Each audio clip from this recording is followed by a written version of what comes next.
What is going on, everybody? How we doing today? As usual, hope we're doing well. Today is a Saturday. We usually would not stream tonight, but there is a UFC card on that actually seems like it's worth a damn. So we are going to check it out. Right now, I kind of started a little late. I started a little late. We're actually right in the middle of the first fight right now. It's Tim Elliott versus Kai Asakara. When it comes to Tim Elliott, he sounds familiar to me. I feel like he just sounds familiar to me.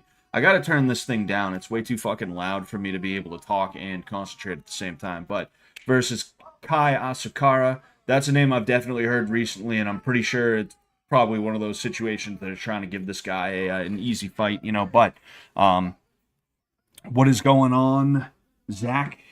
What is going on, Joe Rogers? What's going on, OP? What's going on, Cunt? How you doing today, Mr. Cunt? He says his peener's growing. Congratulations, sir. Congratulations. I hope it never stops growing. I hope that shit never stops growing. I hope it just keeps getting bigger and bigger as time goes on. I'm gonna turn the music down, and I'm also gonna grab a shandy.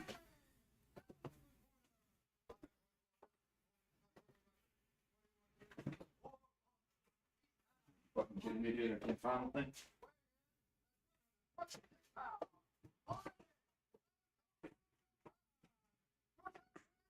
Sorry, I'm right there. I just gotta finish doing my thing here.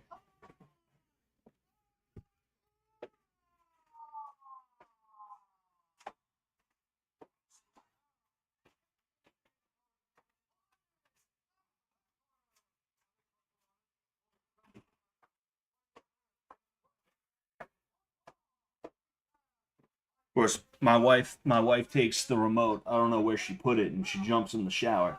So that thing's just there. All right, give me another second. Give me another second. I'll be right back. I'm gonna look for it.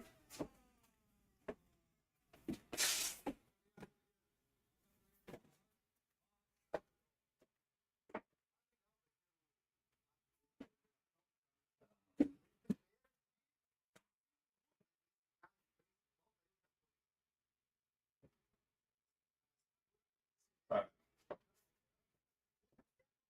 That's much better. So we're kind of getting a quick start here. We got Tim Elliott versus Asakura. Asakura is his name, not Asakara. Tim Elliott, real loose, real quick, hopping around, hands down by his side, almost in like a Taekwondo type stance. That was a really strange kick he used with his lead leg there, and cross hook from Asakura doesn't really seem to have landed, but it definitely kind of it made Elliott think for a second. You saw his eyes kind of widen and he flinched.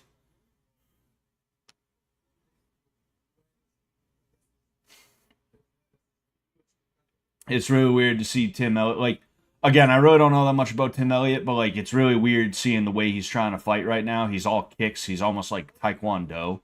And the kicks don't even seem that dexterous, if I'm being honest with you. Like, he's got a lead leg kick that'll use. Ooh, nice high kick. He has a lead leg kick that'll use it'll be like that stomp kick. But ooh, got pieced up a little bit by Asakura there. Also, Tim Elliott is 38 years old, so your gas tank does not improve with age. You kind of have a prime. You have your prime. That's where you're cross up the middle, countering Elliott's kick. Asakura, more shots from Asakura. I mean, these guys are small, so they're gonna be quick, But Asakura definitely seems even quick for his. He even seems quick for his weight division. But yeah, I mean, Elliott is fighting basically the opposite of how he would want to fight in that case because Asakura is going to have really quick hands, and because of that, he's not going to be he's not going to want to be throwing the kicks in the way that he's throwing them. It's just not going to be a good idea, and you're seeing why right away. That would be painful, maybe, says Cunt. Painful in a good way, though. Tim Elliott fought Mighty Mouse for the belt after winning Tough. Okay, that makes sense. Ooh, cross up the middle followed by a hook. Those are some really clean hands from Asakura. I like seeing the boxing here.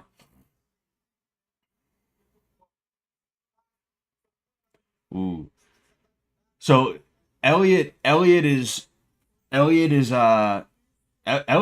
doing a lot of weird things right now. You know, something that's happening every now and again is he's using head movement, but he's using predictable head movement.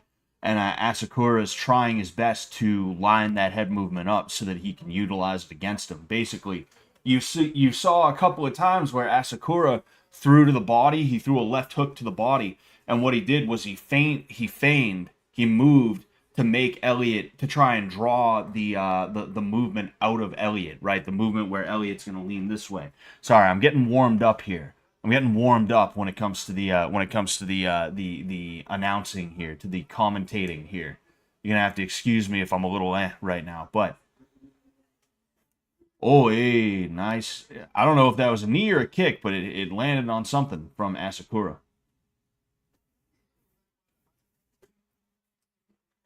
Again, Elliot just kind of like moving around, you know. He's trying to be unpredictable, and it's not really working that well, you know. Like he's got to keep his hands up if he's gonna do anything. I don't know if I oop, that was a nice slapping right hook from Elliot. Kind of reminded Asakura that he is in a fight, but like the Japanese are not known for being the best grapplers ever. If I'm just being 100% honest with you, like they're good. They are really good. Oh, a head kick gets caught by Tim Elliott actually, and he uses that to take Asakura down. He is now in a side control. But what I was gonna say is the Japanese are not very well known for their wrestling. If I'm just being 100% honest with you, you know, at least not the way that we are in America, right? Like it's kind of a complicated topic because like when it comes to grappling, you'll have like a lot of good grapplers in a country, but they won't like take up like Brazil, right? If you want the best Brazilian jiu-jitsu, you're gonna go to Brazil. It's kind of in the name.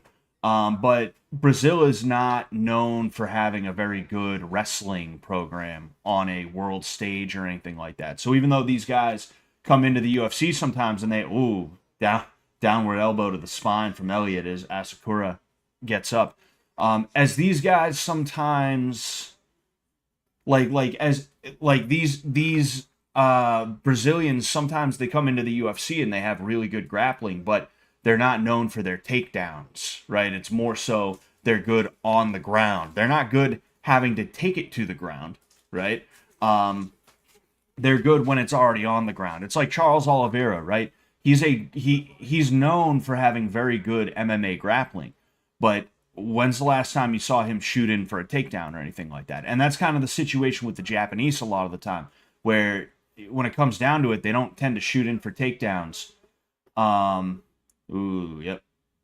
That was nice. And here's that was a knee up the middle, and it kind of missed.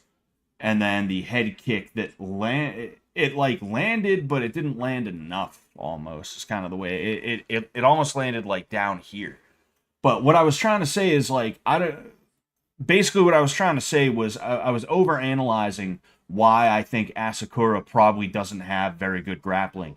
And because of that, I don't think Elliot needs to have his hands down low. I think he can have a nice boxing high guard and be fine with it. You know, he can even still be throwing those kicks and stuff like that. And he's going to be a lot. You see, it's like that weird double kick. He threw an inner leg and then he tried to throw a teep off of it. That's just weird, you know?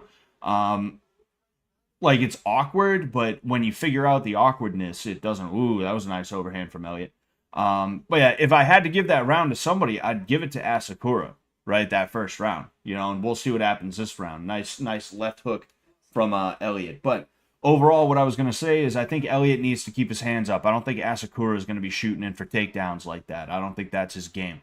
You know, it's just he needs to defend against those hands. If he does not defend the hands, he's in big trouble. He's kind of showing an upward elbow there. He was bent over here and his elbow twitched upward like that. That was interesting, you know. I mean, it's like I said, I don't know that much about Elliot, right? I don't know much about Elliot. I don't know much about Tim Elliott. I got to be honest with you. I don't know much about his style or anything like that. I don't know if this is how he always fights.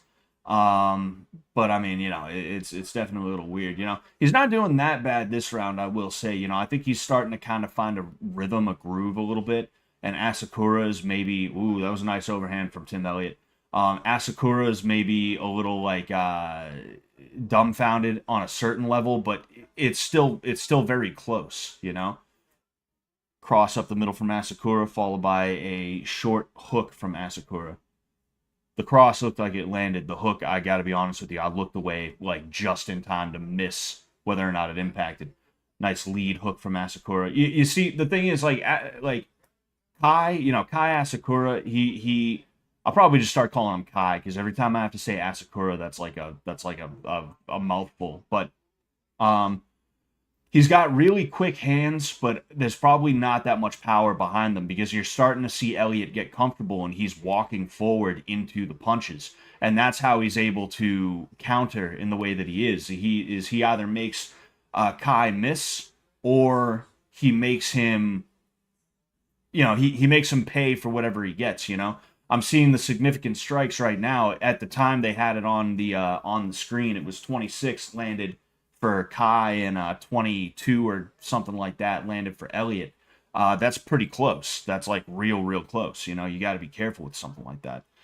Elliott had a fight where his opponent allegedly beat a woman and he started talking to him on the ground and the mic picked it up and it was really uncomfortable. Yeah, that's a little strange. Asakura's fighting with his eyes closed. Oh man. I see what you did there, SOD. I see what you did there, SOD.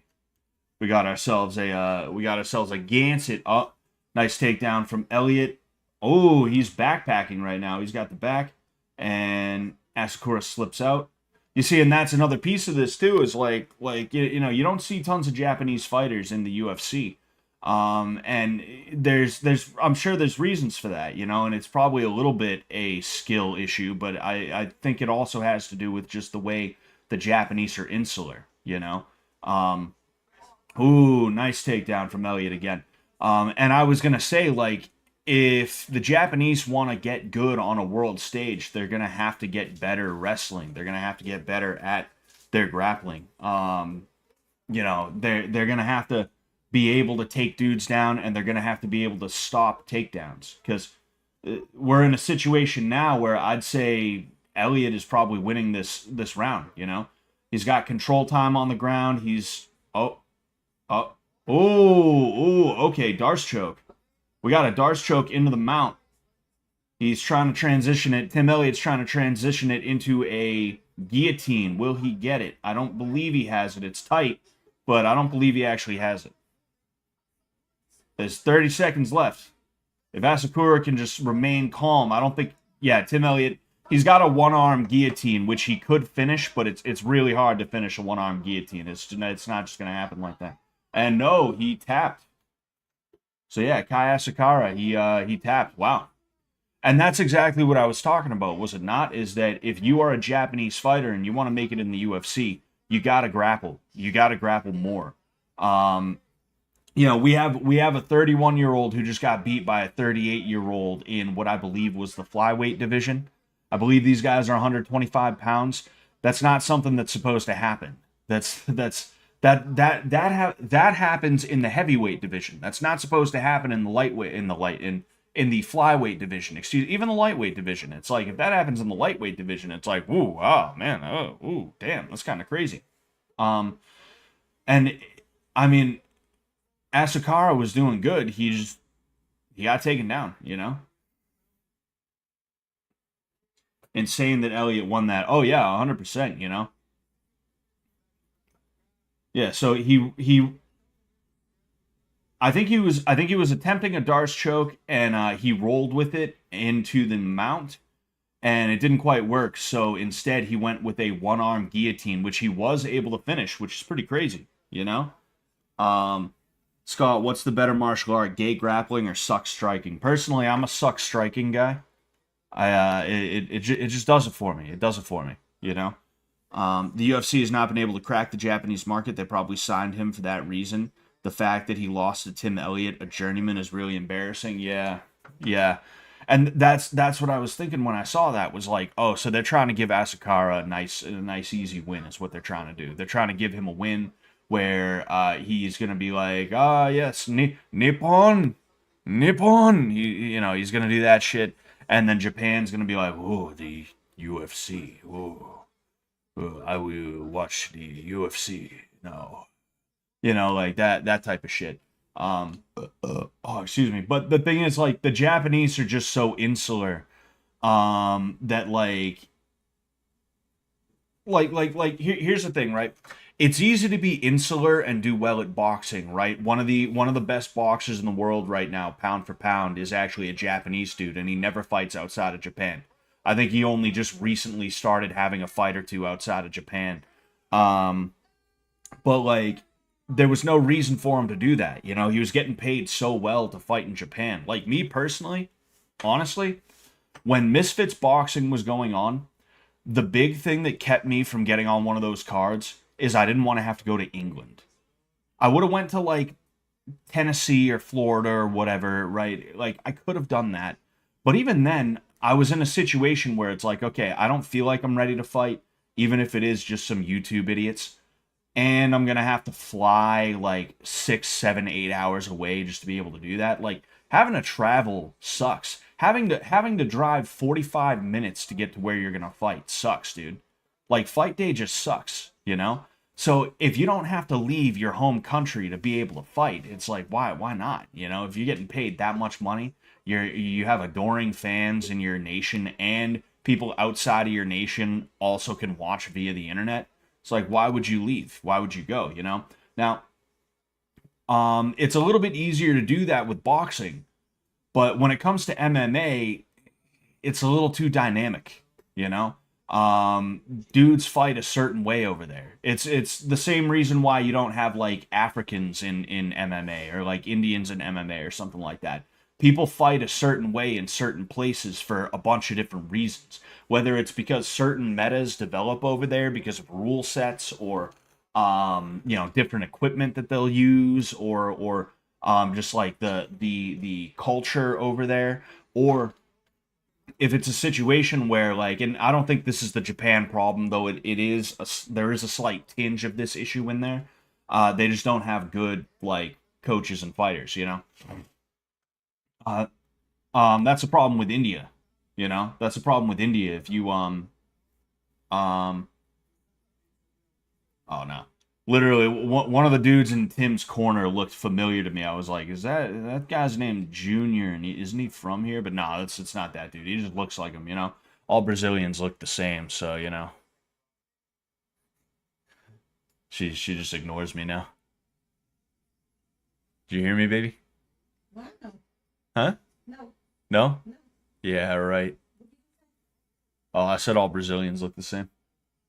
not really. Yeah. I don't see it. Nah. It's not funny now, though. You ruined the joke. You ruined it. Not really. I love you. No, but yeah, I thought I recognized one of the dudes in his corner. That's why I was like, what the fuck, huh? But no, it's not him. Um, Wait a second, Michael Page is fighting tonight. I didn't even know that. I literally only wanted to tune in because of Duplex and what's his face, Chimaev. Those are literally the only people that I cared about on that level. Um, One of Japan's biggest stars just lost to a run-of-the-mill guy, but Tim Elliott's style is really fun, to be honest. Yeah, that wasn't bad. What time does the main event start? Probably around 12:30. Yeah, I'd say probably around 12:30 to 1 a.m., It depends. It depends, but usually it's around that time. But yeah, like, if you look at like African MMA, if you look at like Indian MMA and stuff like that, though I saw an amateur card from India that showed a little bit of promise, if I'm being honest with you. I saw a little bit of promise from some Indian guys or maybe it was Malaysian. I don't know, but I saw some promise from a card from the third world, like, sort of recently. We actually watched it on stream. But for the most part, if you watch Indian MMA, you're gonna see dudes like throwing like that. They're not gonna have grappling. It's just bad. Same thing with a lot of African MMA. You know, most countries in Africa, they're fighting for survival to a point, and in addition to that, they just don't have a culture that like is good for that kind of thing. You know, if we're just being honest here. You know, like dudes instead of getting good at fighting, they'd rather pick up an AK and just like, you know, force themselves upon a woman who may or may not be HIV positive. That's just kind of the way things go in a lot of places over there. So that's part of the reason why you don't see it, you know. But when you do see it, it's usually guys who are like they see a UFC, they see like a UFC fight from like 15 years ago on VHS. You know, the richest man in the village has a VHS player, and he was able to track down uh fucking VHS of UFC 72 or something like that, you know? And now because of that, he's like, I will be a fighter. I am going to be a fighter. I will be a world champion is what I will be. You know, it's funny to see, but um yeah, you know, like fighting is cultural, you know, boxing is cultural. People don't box the same in people don't box the same everywhere you go, you know. Um PFL actually did an event in Africa. Yes, they did that very recently too, within the last couple of weeks, and they were mad because Francis Ngannou didn't show up, you know. And they were mad. They were like, "Oh, he didn't show up. That's really disappointing. I'm really unhappy about that." And it's like, yo, this dude within the last year killed a woman in an accident with like a bike or something like that. Like, in addition to that, within the last 2 to 3 years, his own child was killed. I forget if it was like a disease or if it was you know, a murder or whatever it was. The bottom line is like this dude is probably not doing okay. He's he's probably not feeling all right. He probably doesn't want to make tons of public appearances. He probably doesn't want to be hopping on planes all the time. He probably wants to lay low and just cope with the fact that there's been a lot of crazy shit that's happened. Not good crazy either over the last couple of years, you know? Um like if anything you should feel bad for the guy. But a lot of people are like, "Oh, you know, Dana White tried to warn us." It's like, "Oh yeah? Oh yeah, did he? Did he try to warn us?" It's disgusting, bro, you know? Oh, that's awful, man, you know? Couldn't imagine going through what he's going through. I only bare knuckle box like a 1910s drunkard. Ah, yes, a man after my own heart. I forget if I ever told you guys, but my great grandfather actually got arrested for assaulting a cop. I have in fact, I'll see if I can find it real quick. I'll see if I can find it real quick. Um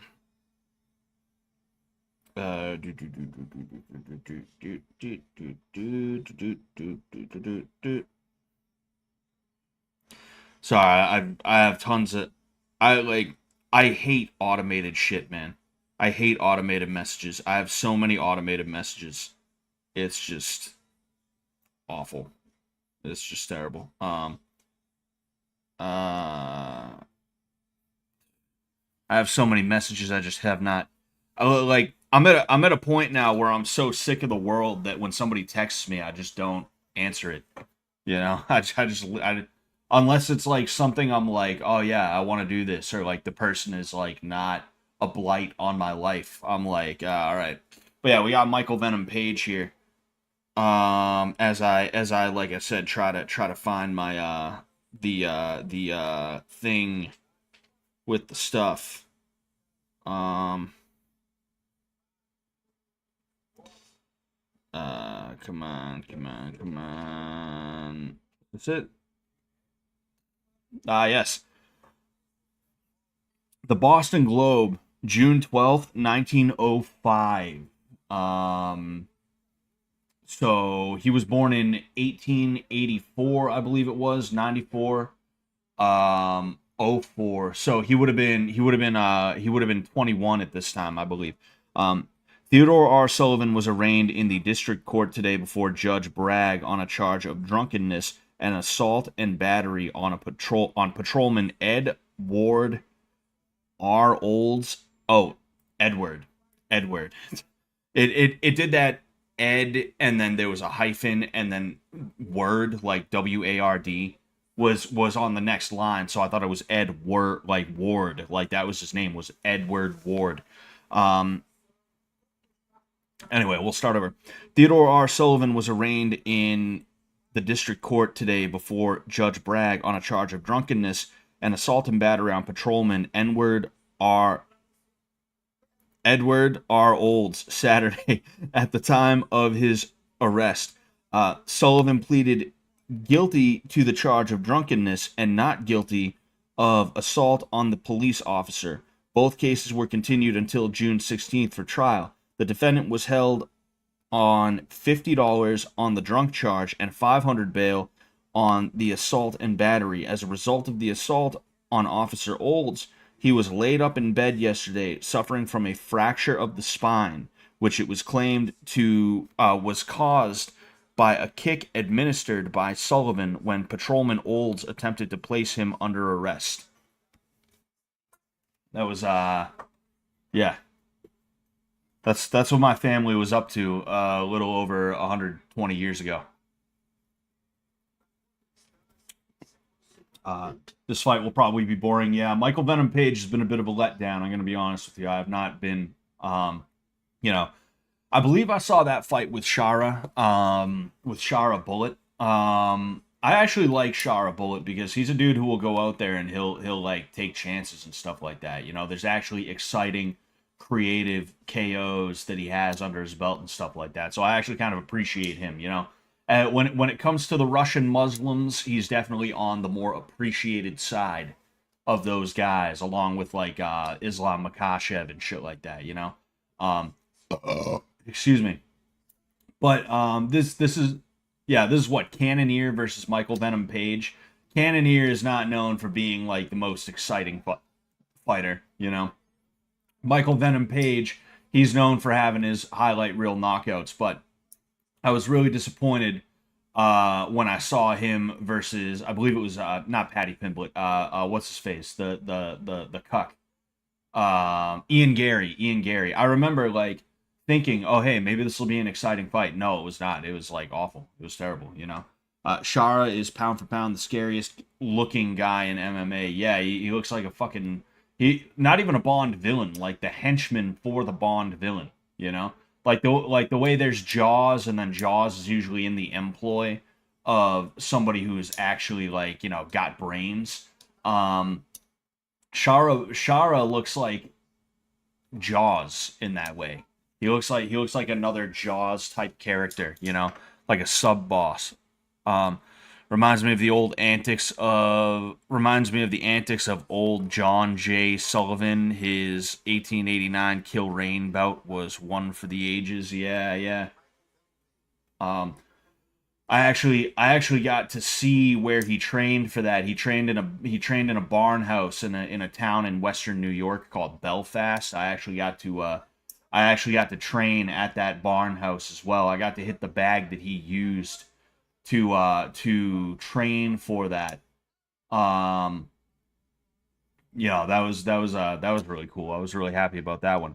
I took Cannonier by decision, but I've lost every pick tonight, so I'm not too confident. You see, that's why I don't bet on shit like this. I've started doing bets, but not on stuff like this. What I'm doing is I don't know if they call them prop bets or not, but like I saw somebody who did the Chud nothing ever happens not technique but strat. There's this guy on one of those websites where you can bet on whether or not like for instance whether the dildo that gets thrown at the WNBA game is going to be blue, green, red, purple, whatever, right? I've started using sites like that, and I'm just playing around. I think I had like $50 or something like that I threw in there, and I'm waiting to see what happens a couple of times. One of them is, will the Pope say Donald Trump's name before September? I said yes because I was like, dude, it's a head of state. I'm sure he will. It's looking like it might be a no, but we aren't even halfway through yet. Actually, I think we are halfway through. Yeah, we're a little bit over halfway through. We're a little bit over halfway through. But there was a couple other ones that I put down too. Like those are a little bit different to me than sports betting because like it's a lot easier to predict things like that in my opinion. You know. All right, so we got Cannonier versus Page. Couple of jabs exchange, nothing landing. Michael got fucking crazy legs. Michael Venom Page has like a really tall body. Like his torso is just long. It's kind of funny. He's got long legs too. I think he's just bigger than Jared Cannonier. I think that's just what it is, you know. Cross the body from Page. Jab to the body from Page.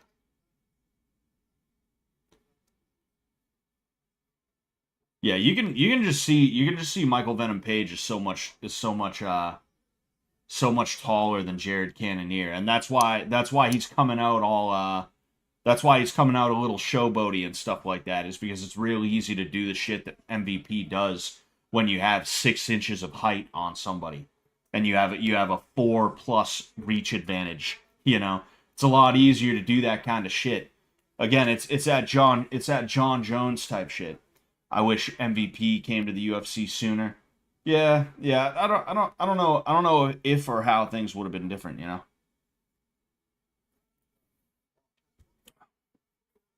Just asking AI what the odds for each bet, and bet on anything above 90%. Not financial advice. That might not be a bad strat either. You know. I was doing the I was mostly gonna be doing the Chud strat though, you know, the nothing ever happens strat, where like whenever someone's like, "Oh, will Trump release the Epstein files?" It's like, no, fucking will will Biden will will Biden end up in cuffs? No, you know. Not that. Ooh, that was a nice sweep from Michael Venom Page. That was interesting to see. Of course, we couldn't really get a feel for exactly what it was because the camera angle shifted and the ref was in the way. That was pretty cool to see, though.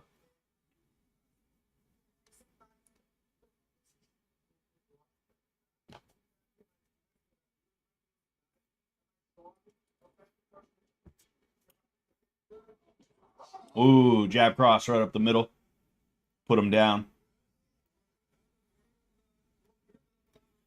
See, if you pay attention, you see that KSI, when he was doing boxing and stuff like that, he was fighting like Michael Venom Page, and I think that's probably because they both went to the same gym, um, which was interesting to me. You know, London shoot fighters. That's interesting to me because it's like, why would KSI want to box like that? You know. I know, like, the whole thing with KSI and Misfits was that he was only ever going to get mismatches and shit like that, you know? But, it was just weird to see. Even if it was like, okay, mismatches, and then I would assume maybe, ooh, we got a potential takedown from Cannonier, has Page up against the cage. Oh, excuse me. Cannonier trying to hook Page's left leg, but Page gets out of that. So we have over-under hooks for both of them. And Michael Venom Page is trying to reverse against the cage, but he cannot. Page is still against the cage. We have Cannonier trying his best to go for a reap, an outside reap on the left leg of Page here.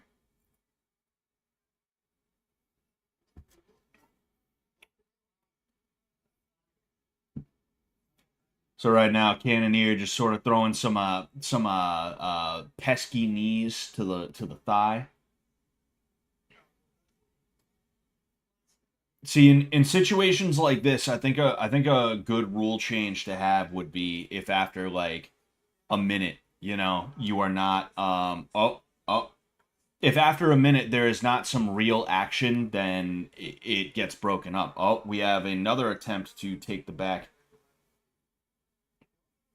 So Cannonier was trying to do a throw by. He tried to go a couple of times with that, but it did not quite work. It almost did though. It almost did.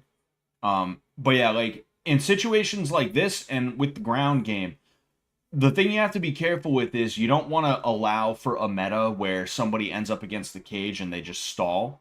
I think that there should be some kind of penalty for just stalling against the cage. Like you have to be trying to get out if your back is against the cage, but also if you have the person against the cage, then you need to be doing something to try and improve position, you know? Stalling should be a thing in MMA. You know, it's a thing in jiu-jitsu.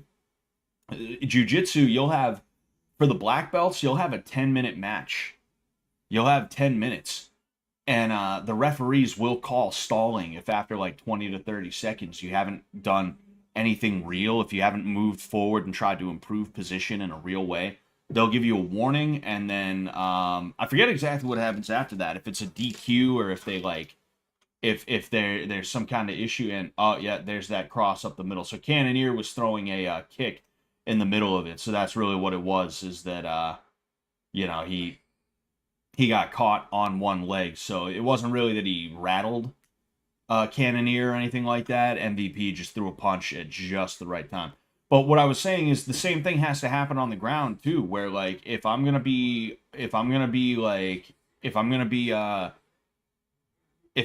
on bottom and I'm not gonna try and get up, then I should be penalized for that. Or if I'm on top and I'm not trying to nice cross from Page off of the left hand that Cannoneer threw, a couple of jabs from Page as well.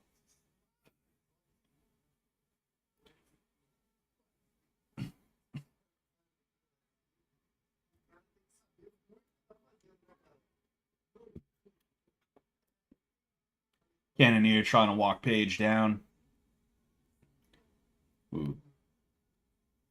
So yeah, Page is trying to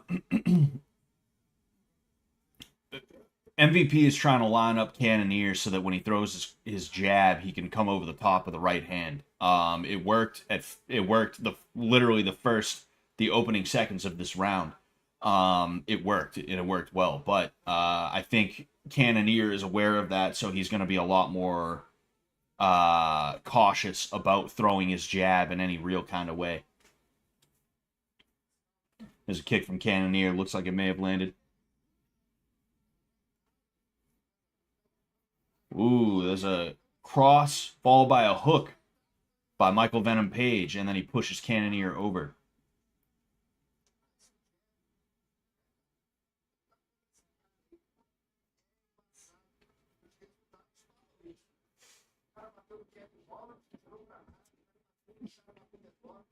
Again, it's real easy for someone like MVP to do this to somebody who's basically like an underclassman. You know, this is like a senior beating up on a sophomore. You know, like when you were a freshman in high school, at least most of us are not quite as tall as the seniors. We're also not as developed, but they don't really have that issue here. And because of that, like when you're looking at the seniors, you're like, that's the fucking tallest guy I've ever seen in my life, you know?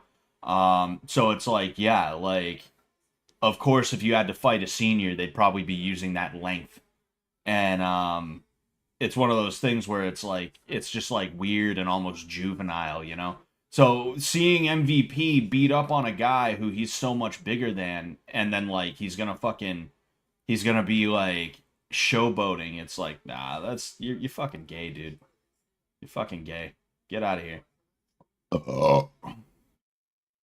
There's a jab up the middle from Cannoneer. MVP moves out of the way.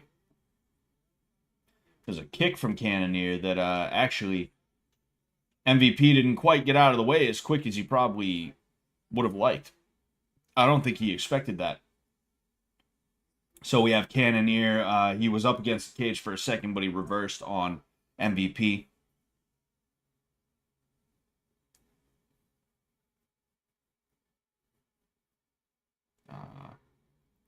What is... Oh, there it is. Okay. Oh. We had an inside reap attempt from Cannoneer, and it almost worked. You saw Page start to kind of come out. The crowd sounds dead. Ooh, there is a successful inside reap from Cannoneer. He gets the takedown, and MVP is back up to his feet. I was gonna say that crowd is like silent. Like there's another attempt at a throw by from Cannoneer. Page digging for underhooks. He has one underhook right now, and he's trying to keep control of Cannoneer's right arm, which is doing pretty well. Cannoneer trying to swim for another underhook, and Page is off the cage. But yeah, I seriously thought that they were just like muting the sound of the crowd, but no, the crowd is just dead silent. It almost feels like we're at an Apex card. I gotta be honest with you. Like this fight has not been very exciting, if we're being honest here. So like, it is what it is. But like to hear the crowd barely doing anything. We have another attempt at an inside reap from Cannoneer. He's dropping a level. Looks like he might try to attack a leg, but he also has to hand fight. He is having his left hand controlled by MVP. I believe there's a 2-on-1.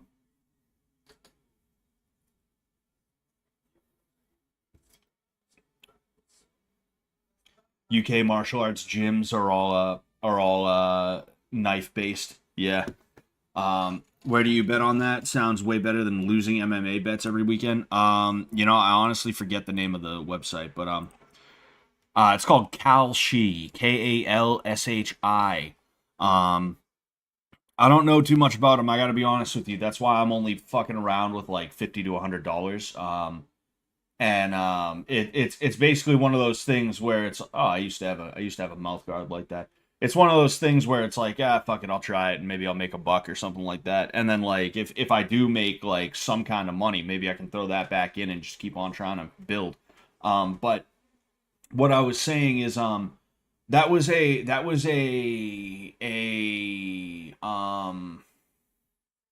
that? A recommendation. It was a recommendation from Taylor. Taylor from season 2.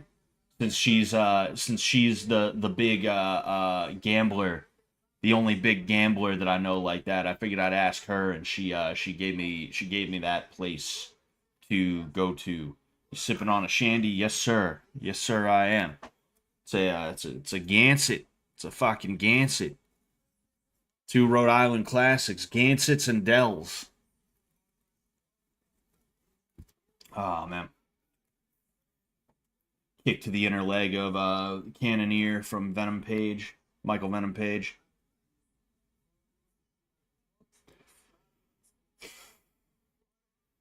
Yeah, like MVP is only as good as the highlight reel knockouts that he has. And there could be something to say about when he got into the UFC. Ooh, there's an overhand right followed by a left hook that doesn't land from Michael Venom Page. Ooh, okay. So MVP jumped in with a Superman punch, but he fell over, and now Cannoneer is on top with 4 minutes left in the round. We got to see if he's going to stand up. But what I was saying is, you see Cannoneer trying to go for a Von Flue, but it's a little bit late for that. He could have hit it. He could have hit it like 3 to 5 seconds earlier, but he waited for MVP to readjust. What was I gonna say? MVP is this is interesting. So right now, Cannoneer has a forearm on. Okay, yeah, it didn't go anywhere. He had a forearm across MVP's throat, and he was trying to pressure in with it. And okay, Cannoneer is now in the mount position. We're gonna see if he can do anything with that. Ooh, that was a nice shot. Oh, MVP giving up his, not quite giving up his back, almost. And okay, so he ended up back in a, getting to a hip, and he took a half guard. Not a much better position to be in, but I guess there's a little bit better. MVP grabbing gloves and fingers right now. The referee needs to call that. You're not allowed to do that. It's kind of anyway. What was I gonna say? But yeah, like the problem with Michael Venom Page is that he's only as good as his highlight reel knockouts. Everything else about him kind of fucking sucks. Like he highlight reel knockout, fantastic. Everything up until that highlight reel knockout is just like the worst. The worst. Like there was one fight in particular where Anderson Silva, he just showboated the entire time and it pissed everybody off and stuff like that. I believe it was one of the first cards. Ooh, a Kimura we got. We're going to see if he can finish that. We're going to see if he can finish it. Cannonier has a Kimura and oh, it's unlocked, but he is trying to lock it back up and oh no. Page is out of it. But what I was trying to say is there was this one fight, I think it was one of the first fights that they ever had in the Middle East. Anderson Silva put on a really bad performance because he just spent the whole time showboating and shit like that. It's like take that and multiply it by 10 and you have Michael Venom Page. You know? And every now and again he gets a highlight reel knockout that's really fun to watch. But outside of that, it's like, fucking A, dude, you know? And then, like, it's real easy to get those highlight reel knockouts when you're fighting in Bellator, you know? When everybody in Bellator is here and you're just, you're here. It's like, yeah, it's a little bit, ooh, that was a nice elbow. That was a nice elbow from Cannonier. Yeah, Cannonier's really going to work here, you know? Unfortunately, I don't think it's going to be enough. If he had a, ooh, okay, he's sitting out for he's trying to go for another Kimura. Yeah, if Cannonier had a slightly better round two, I think you could make a case for this being the icing on the cake, but unfortunately, I just don't think that's enough, you know? I don't think it's enough.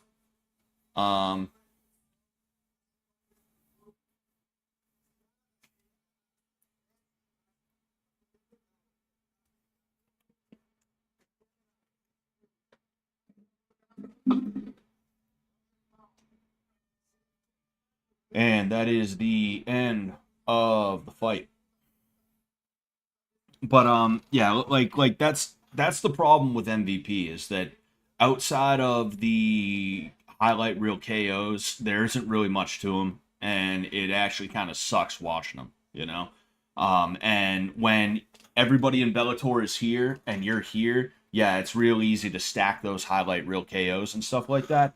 But when you go to the UFC, where at best you're going to be here with everybody else, it's like, well, you know, Jared Cannonier isn't known for being the best fighter ever, you know. Even in this era of the UFC, where like it's not as talent rich as it used to be. Excuse me. He's not known for being like the best of this era. He's kind of a dude that's, you know, he's more of a journeyman, more of a gatekeeper, a guy who might fight for a title, but he's never gonna have a title, you know. So like MVP not being able to put him away and then spending 4 minutes of the last round on his back, just desperately surviving, is like, that's not really good for him. That's not really good for him.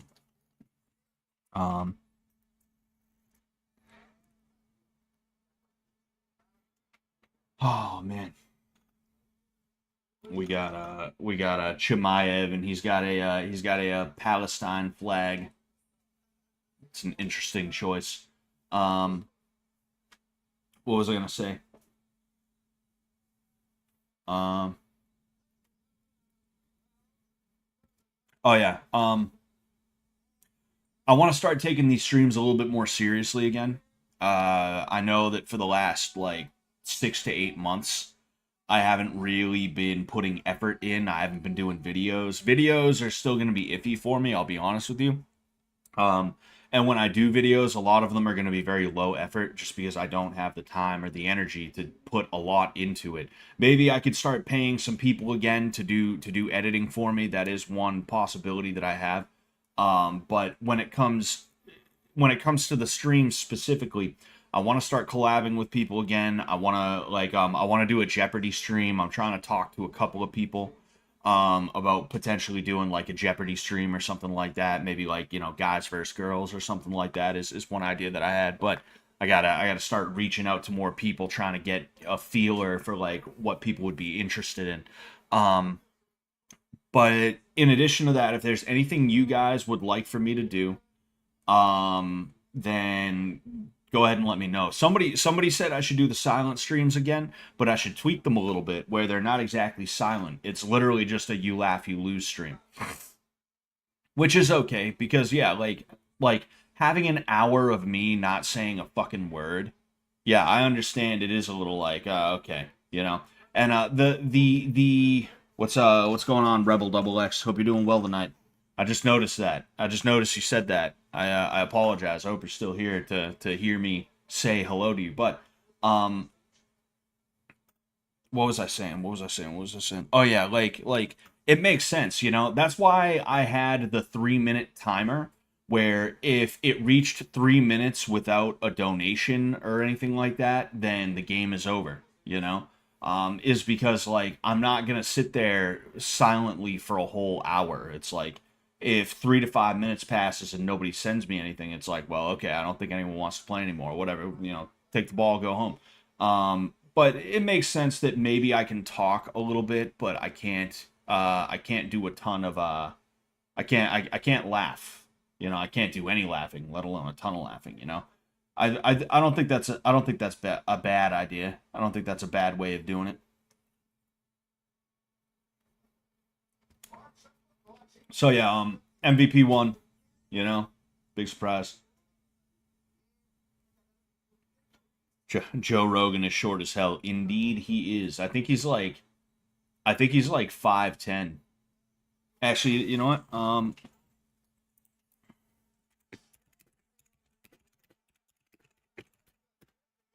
Bada bing, bada boom. He claims he's 5'8". Ooh, but some people say he's 5'5". Man, that's crazy. Yeah, man. Oh, he has publicly stated he's not even 5'8", and admitted he might be closer to 5'7" and a 3/4 inches. Oh man, that sucks. But yeah, like, give me ideas as to what you would like to see, and I will try my best to implement them in some way, shape, or form. Because I don't do this because I think I'm going to be like mad famous or anything like that. I do it because I enjoy doing it. And that's what kept me going through the times where I didn't have I just was not able to oh, it yes, so it's going to be Ankalaev, Pereira 2, and Dvalishvili versus Sandhagen as well. But what I was saying is like I'm not doing yeah. The first fight the first fight between Pereira and Ankalaev had over a round of control time. Over one round of that 5-round fight was control time by Ankalaev. And how much time did you see Ankalaev utilizing control time in a way that was actually offensive as opposed to neutral, just trying to hold ground? That's the issue that I have with Ankalaev, and the issue that I have with the Dagestanis in the first place. They just fucking suck, dude. They're just annoying to watch. He did outstrike Pereira for like one round. He did it for like one round, and then as soon as Pereira started picking back up, when Pereira figured him out, all of a sudden he wanted to hold him against the fucking cage. So it's like I can't wait for this rematch. I want to believe that either A, Ankalaev is going to rise to the occasion this time in a real way, or B, Pereira is gonna plug the holes in his game that allows him to be held up against the cage, and he's gonna be able to fuck Ankalaev up, you know. But anyway, what I was saying is like I'm not doing these streams because I think I'm gonna be some kind of like big e-celeb guy or something like that, you know. It's like it's just not gonna happen, you know. But I would like to see my numbers start going back up because I can remember a year to a year and a half ago I was getting like 500 to 600 views per stream.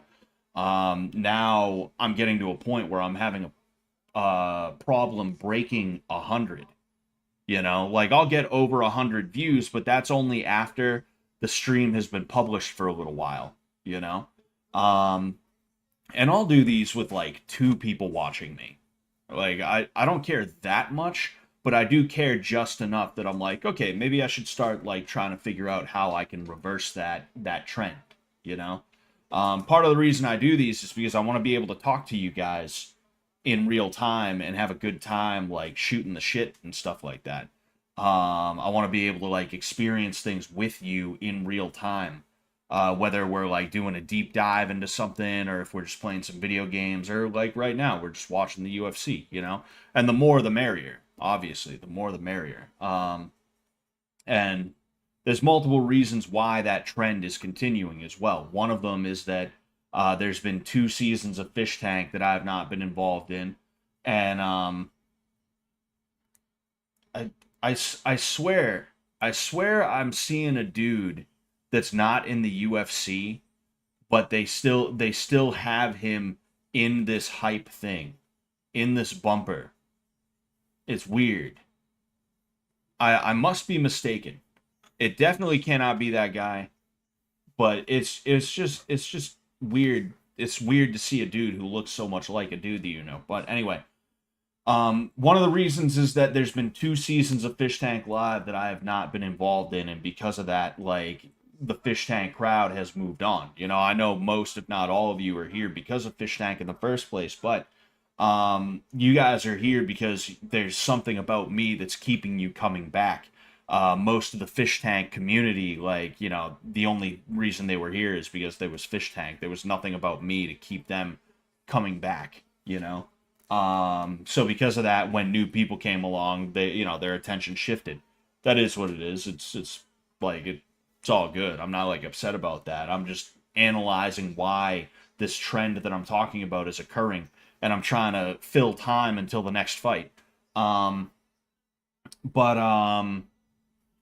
outside of that is, oh boy.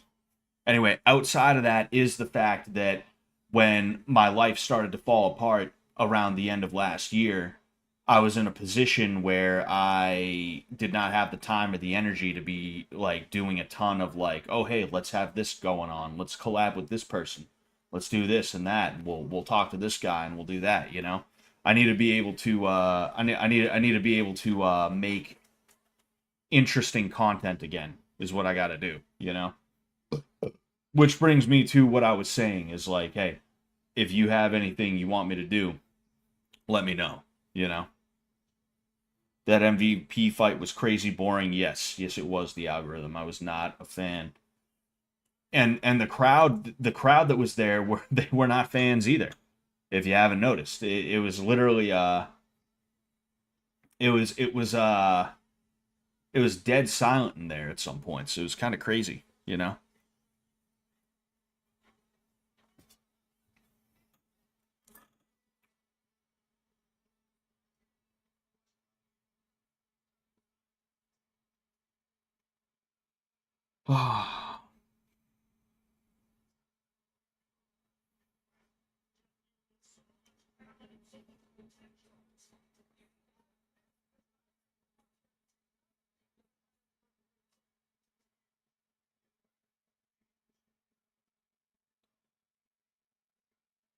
Sorry, I'm just checking some stuff. The build up for this next fight, it's like Protches versus I forget who it was. It wasn't Murphy, it was somebody else.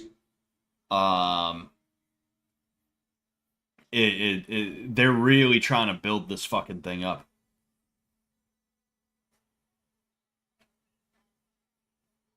They're building this shit up like it's a they're building this shit up like it's a co-main or something like that.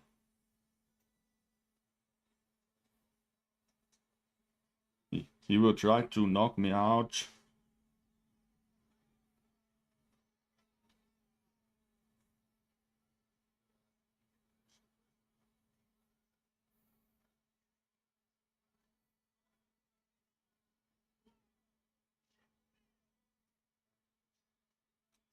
Oh man. Uh it sucks so much, dude, that Blood Games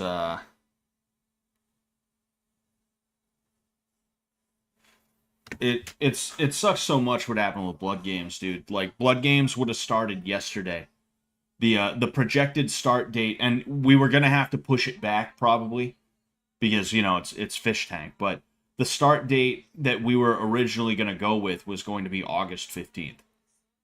So like knowing that and I'm not gonna talk too much about Blood Games or anything like that, but knowing that like I should be in the middle of Blood Games right now, it's like oh man, damn bro, that sucks, dude. That really fucking sucks. You know, it is what it is. I understand gassing out on the fence in late rounds, but all of this hugging on the fence with low energy in round 1 and 2 is hard to watch. Yeah, and it shouldn't be allowed. It should not be allowed. You know, it's antithetical to what we're here to do in the first place. You know, and I think that if they didn't have a cage, the cage is proprietary, specifically the octagon. The octagon is proprietary to the UFC, so the UFC is always going to utilize it. And in the American market, they used to have more ring MMA promotions instead of cages, but like now all you have is cage. That's it, you know.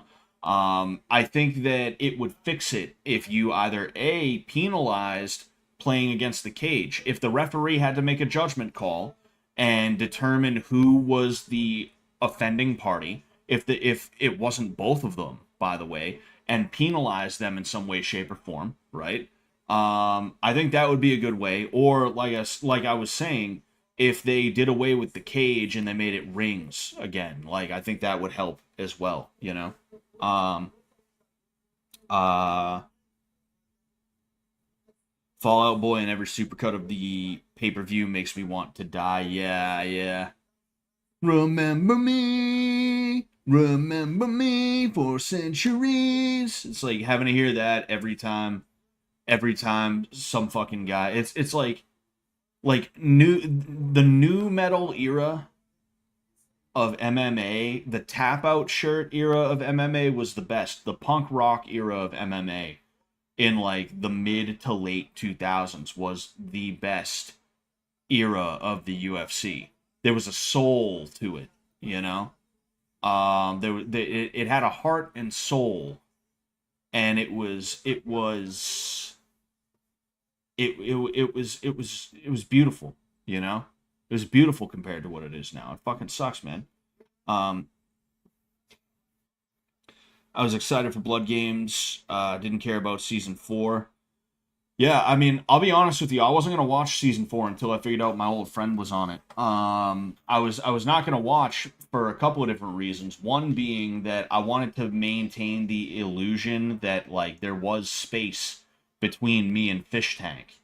I didn't want people to know that I was gonna be on Blood Games until see, we did an ad spot, right, where I was a part of it. But like, if we didn't do that ad spot, if I didn't show up that day and have to do that ad, I would have not told anybody that I was a part of Blood Games until the cameras came on and you saw me as Cage on the Blood Games map. That's what would have happened, you know. I wanted to keep that as much of a secret as I could. Um, and hey, it is what it is. But um, what was I gonna say? Oh yeah, and then in addition to that, like with what happened with season 3, I'm not gonna lie, I still had a bit of a bad taste in my mouth. You know, excuse me. Um, MMA guru from Temu. Actually, I at least know how to fight. So, um, hey Scott, how do you deal with bigger people like high 200s when fighting in one on one? I weigh 190. Um, you're gonna have a better gas tank than them. That's just the way it's gonna be. If they were in better shape, they wouldn't be in the high 200s unless they're like 6'5". You know, some dude who's like 6'6", 6'7", 6'8". Like that's one thing if they're in the high 200s to 300-pound range. But if you have a dude who's like me, like 270, if you wanna kick my ass, just wait for me to get tired. You know, that's all you got to do. You just got to avoid getting yoked up by me before I get tired. That's it. You know, um, make yourself as compact. Make your center of gravity as low as possible. And it depends. Like if you're talking about grappling, that this is kind of where that comes into play, where it's like keep your center of gravity as low as possible. You know, make yourself hard to move. You can do that even if you're the smaller guy, by playing with your center of gravity and, excuse me, positioning yourself in places and ways that are going to make it hard for you to be moved. You know, um, if it's striking, then it's just get on your horse. Just keep on moving. Just keep move. Bait him to throw punches and kicks and stuff like that, and get the fuck out of the way of him. You know, you want to be a matador to the bull. You know, that's just the way it's gonna be. Like, because a dude like that is gonna have cinder blocks for all of 45 seconds to a minute. You know, you're not gonna want to seriously try taking him on until he starts getting tired. And I mean, you're 190 pounds, I will say, right? You know, quiet thread. You're 190 pounds. That's not exactly small necessarily. You might have some stopping power in your punches, so it's like maybe you see an opening, you know, you take a shot, but you don't want to overcommit to the point where if that shot doesn't put that dude on his ass, you're now stuck in the pocket where he can yoke you up, you know? You don't want that kind of situation to be what happens, you know? So we have Carlos Praches versus Jeff Neal.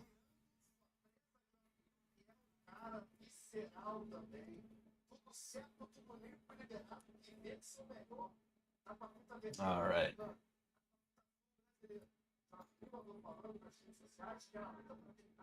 Inner leg kick from Neal to start. Seems like it may have been to the shin, though. A jab from Neal to start. This is a lefty versus lefty battle. So should I grapple him first or let him wear himself out? If you can end up on top of somebody like that, you should definitely do that. But also, like, if you are not sure of your ability to end up on top, you should 100% try to find a way to tire him out. Ooh, nice overhand left from Neal. Didn't really have any power behind it, though. It looked like he just kind of was touching. Jeff Neal destroyed Bilal years ago. Interesting. Interesting. Ooh, nice spinning back kick from Praches.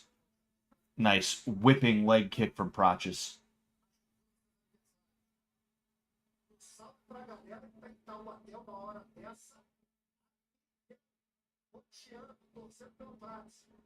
Ooh, okay. So it looked like a flying knee attempt. Neal caught it, and Praches hit him with a couple of punches. You know, nothing too huge happened, but it was just an interesting exchange. This fight's already 10 times better than the last one. You know, these dudes are a little bit more active. There's a lead left hand followed by a right hook from Praches. Jeff Neal moves his way in. He throws a jab to the body, kind of slides off, followed by a jab cross that I don't think really landed. Praches lands a low kick.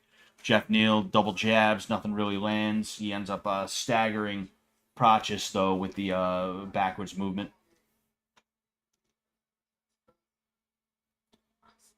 Nice kick from Praches there. Inner leg kick from Neal. Ooh, Neil works his way in, but he doesn't really do much of anything when he gets in. You know, you had Prochus sort of a flat-footed there. Jab cross from Prochus. Ooh, okay. So Prochus moves in and he frames off of Neil's hands. That was an interesting move there. It almost was like it almost looked like he was just trying to see if he could, you know? UFC needs to bring back dick punches. I think UFC should only be dick punches. It's like power slap, but power clap. Lead left hand from Neil lands, but he ends up kind of stumbling there. Ooh, nice knee from Prochus. Prochus literally running from Neil right now.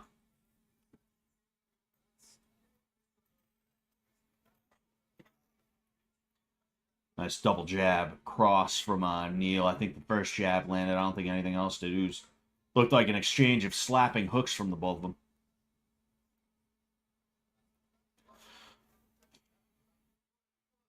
Ooh, that was pretty slick from Neil. There was a couple of shots that made their way through there. Ooh, that was a nice knee from Prochus, but Neil catches it. Doesn't really make him pay for it though. Lead hand from Prochus, followed by a jab. A spinning back kick attempt. Spinning wheel kick. Wheel kick attempt does not land from Prochus. Prochus is really he's making use of that lead knee. You know? I kind of like that, and I like how Neil is able to close distance. You know, Neil is closing distance so that he's like forehead to forehead, and he's throwing punches. You know, this is a pretty good fight so far. I'll say this is a pretty good fight. I'm liking. They're both active. They both have their moments. You know, a knee followed by a cross from Prochus. Hook from Neil. Another knee to a cross from Prochus, followed by a few more punches. Oh, Neil shoots in after one of those knees. Doesn't quite get the takedown, but he has Carlos against the cage right now. What's your opinion on Ronda Rousey during her time in MMA? You know what I was talking about with MV? Ooh, nice jab cross up the middle from Prochus. Neil tries to return. It does not quite work out. You know what I was talking about with MVP, where when he was in Bellator, ooh, spinning back elbow from Carlos Prochus knocks Jeff Neal, if not clean out, pretty damn close. Baby, can you hand me one of those? Thank you. I'll explain my thoughts on that smart moron in a second.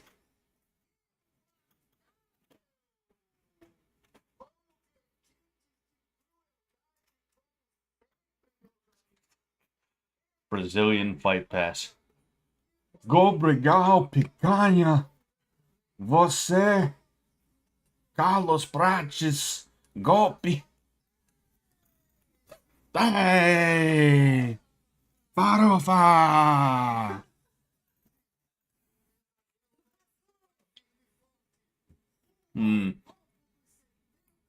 Yeah, like caught him like right here. Just bang.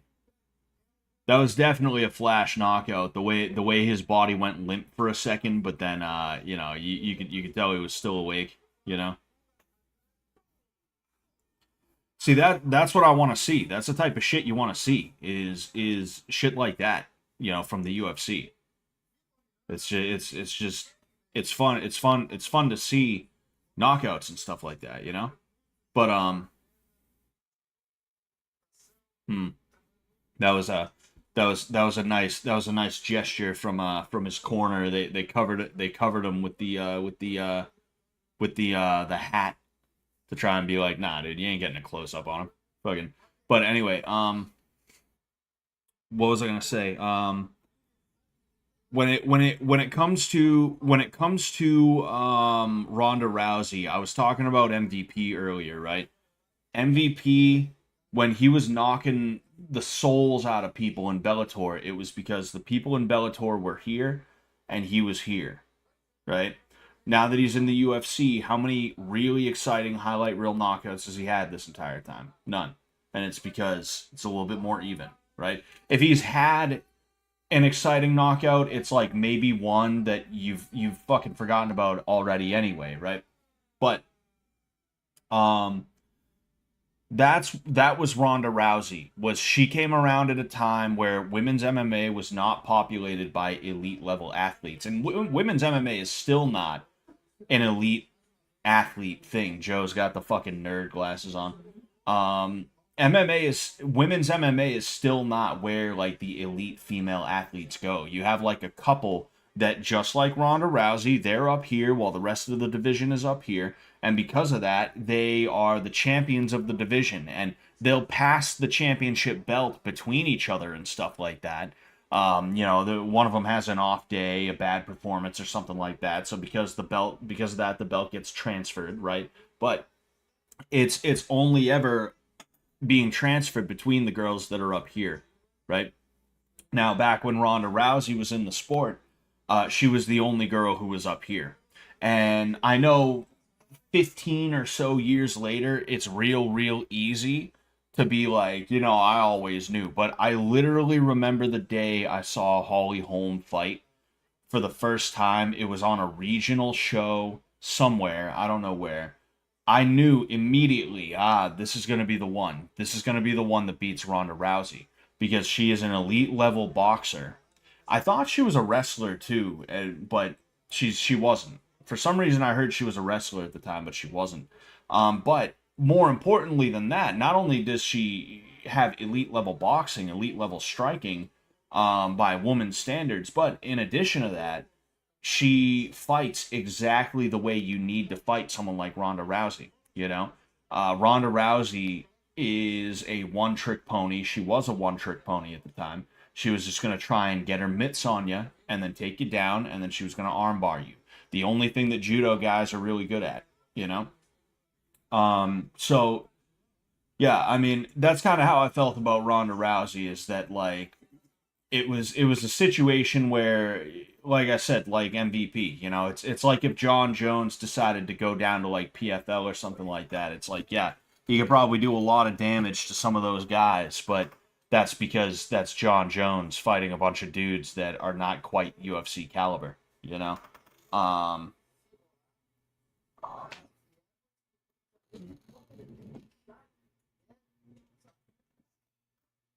uh, who took down my dick punch link? What dick punch link? I never saw a dick punch link. The chimpanzee fighters have better mindset than current Western warriors. No, they don't. No, they fucking don't. Like I've said it plenty. For one thing, you're starting to see them lose. For one thing, you're starting to see them lose, right? Like they have Bilal Muhammad. He got beat by Jack Della Maddalena, right?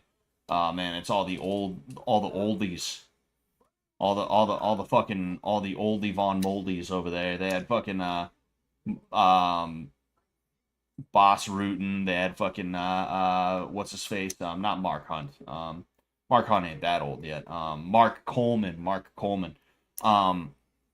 What was I gonna say? Oh, the dick punch. The dick punches from UFC 4. Yeah. That the dude who did that. I forget if it was the dude who was getting punched or if it's the dude who did the punching. I think it might have been the dude who got punched.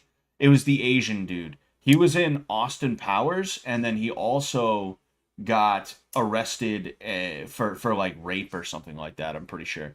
But yeah, like not only are you seeing the Russians start to lose, but in addition to that, like the only reason they were winning in the first place is because they had friends on the inside, if you will. The Saudis are trying to infiltrate combat sports. They've already successfully done it for boxing. The biggest stages in the world for boxing are all out of Saudi Arabia now, you know? And what's happening now as well is the Saudis are giving a ton of money. They've been doing it for a long time, right? But you know, the oil barons from that area of the world, they have been giving I'm trying. I was that is Rio, right, baby? Yeah. Yeah, I figured. You know, there's no other statue of Christ like that in the world, to my knowledge. But I was just curious. Yeah, I think they're gonna have Rivera versus Fiji, PZL. Yeah. But what I was saying is like the Saudis, the oil barons from that region of the world, they have infiltrated combat sports, in the form of boxing, and they basically own it now. And then in addition to that, they're also trying their best to buddy up with Dana White and anybody in the UFC that will give them favorable anything. And that includes seeing their fighters, meaning Muslims, have easier fights, especially on those cards with, you know, where they're fighting in like Dubai or something like that. You know, this is like if you see what's happening, you know what it is, you know.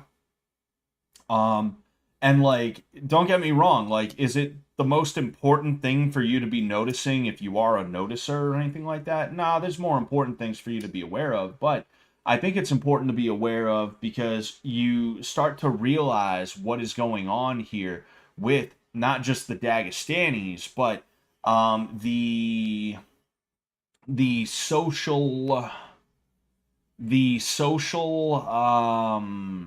propaganda that sports, specifically fight sports, will allow for. You know, it's important to realize that because what is happening, part of the reason why the Saudis want to infiltrate these sports is because they want to try and have this narrative be built up around the idea of Muslim supremacy, specifically in combat sports. So, like, if you see a Muslim around, you're like, dude, I hear Muslims know how to fight, man.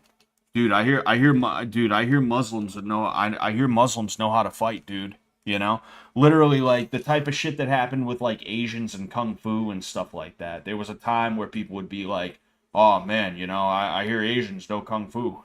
You know, like that was the stereotype. They're trying to force a positive stereotype. Another example of this happening is black people in boxing.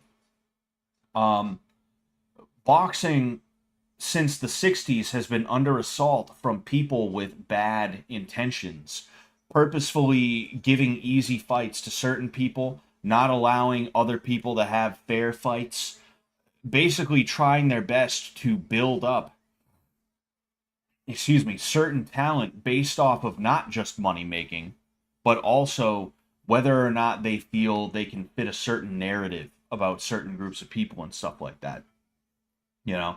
And that's part of the reason why when I grew up, this is something that like the late millennials, it hit a crescendo with them. The late millennials like was the climax of this, but like there was this belief growing up that black people just knew how to fight, that like black people were tough, white people they weren't tough, black people were tough. And that's part of the reason is because the propaganda was pushed via not just boxing, but especially boxing. And then on top of that, you also had movies, you had music, you had TV shows, etc., etc., you know? Um, and we're breaking out of that. We're breaking out of that as time goes on. You're starting to see white boys who throw hands now, again, you know?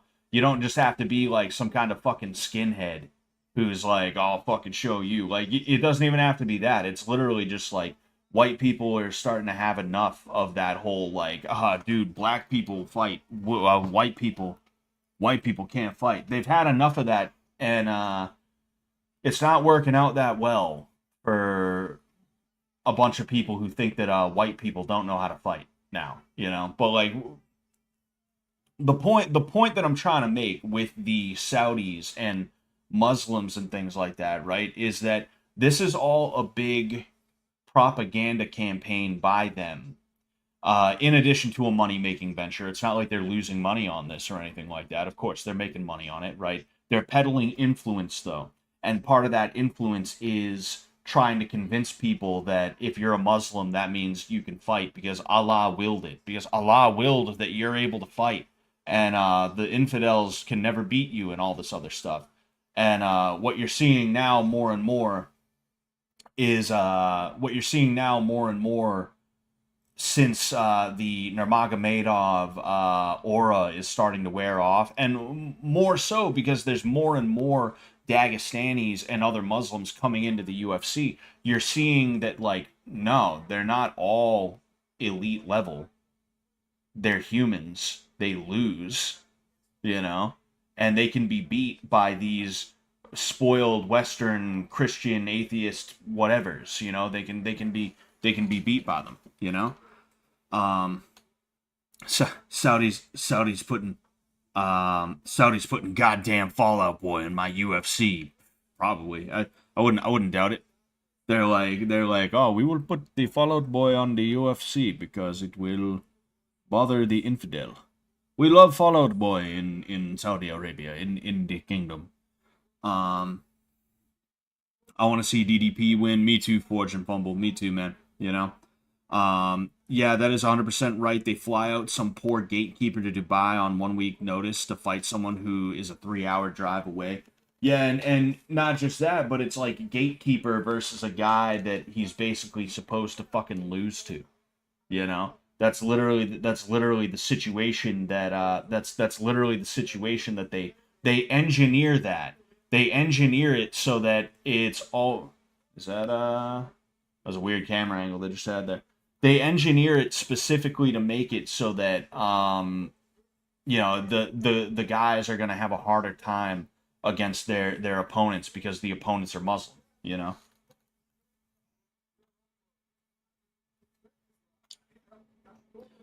No one cares about women's MMA, including the promoters, unless they're hot. Yes, quite literally. You know.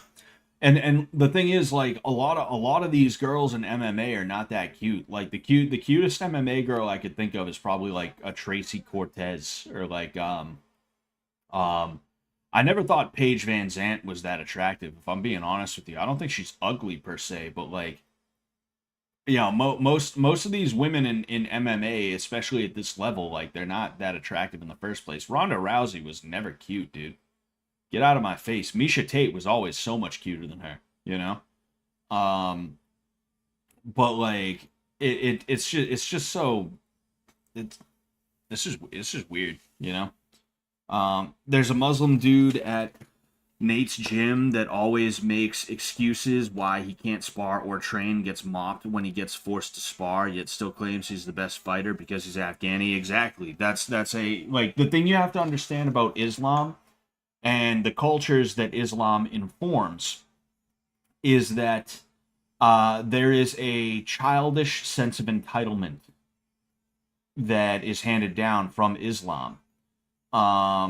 Islam is a world domination cult. That's what it always was. It was specifically designed by Muhammad as a means of control so that he could try to create an empire for himself. And it worked pretty damn well for him. You gotta give the guy credit. But if you take a look at what Islam actually preaches, you realize, oh no, this is just an army. That's all this is. This isn't a belief system. This isn't even like a religion necessarily. It's an army with like lore, like literally like Blood Games tier lore for an army, you know? It's crazy to see. And part of the doctrine of that army, just like with any army, you're never like, an army would not be a good army if they were like, hey, you can't just do whatever you want, you know? Like, an army that doesn't have that I'm going to take whatever I want whenever I want it kind of attitude is a bad army, right? But the thing is, like, in America, there is a distinction between the US Army and a religion. In Islam, the army is the religion. The armed forces of the Islamic world is Islam itself and the Muslims.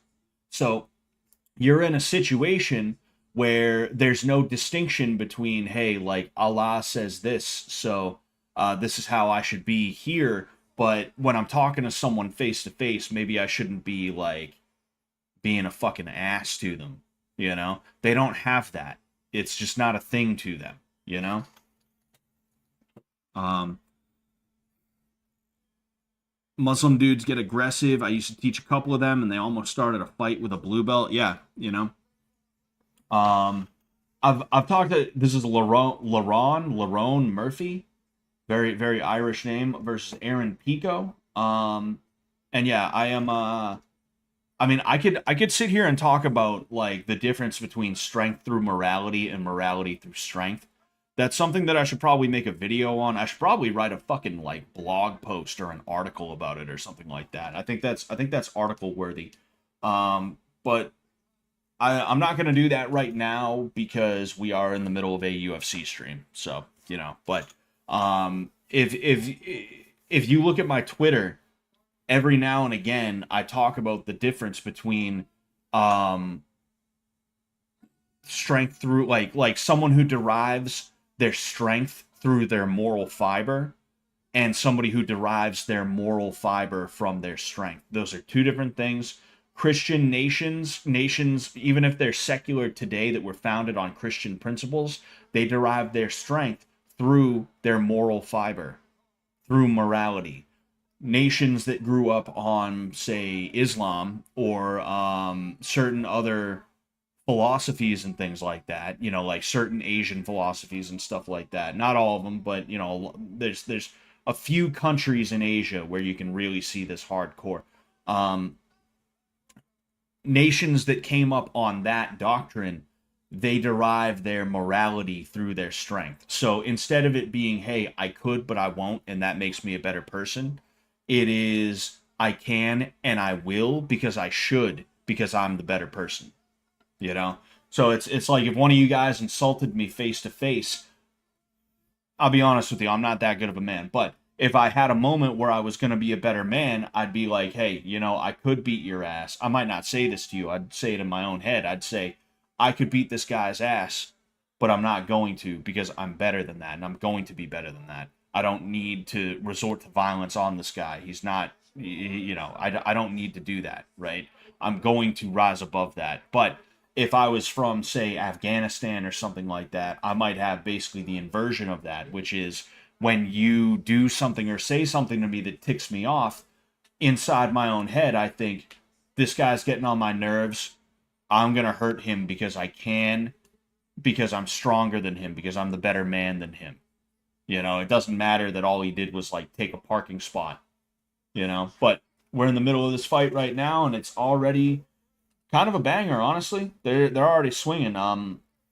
Murphy fell over. Pico tried to seize the opportunity. Now they're against the cage, hanging out like a couple of buddies, like a couple of pals, you know.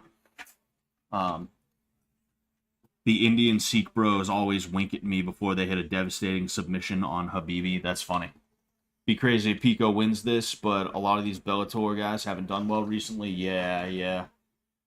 They're not being given tough fights either, is the crazy thing, you know? Or fights that on paper are meant to be tough. There's a kick from Pico. Two hooks to the body. Pico is in a Darce choke, an arm out Darce choke, but he was able to. It looked like a Darce choke anyway, or an anaconda or whatever, you know. But yeah, so Pico now has the takedown on Murphy. He's throwing a punch there.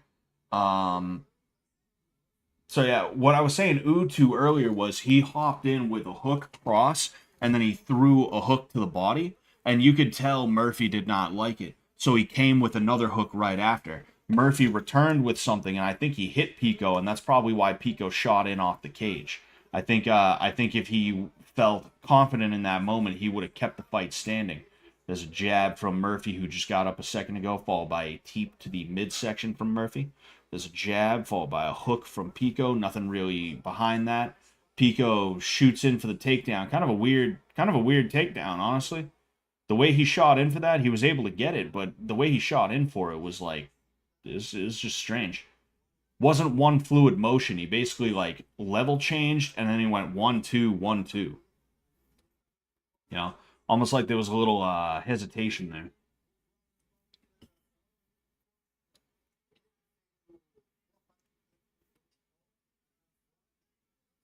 Oh, spinning back kick attempt from Murphy. Does not quite find its mark. Followed by a teep. Oh, a high kick from Pico. Jab cross up the middle. Ooh, that knee might have landed from Murphy. I'm not 100% sure. Either way, Pico's in on a takedown.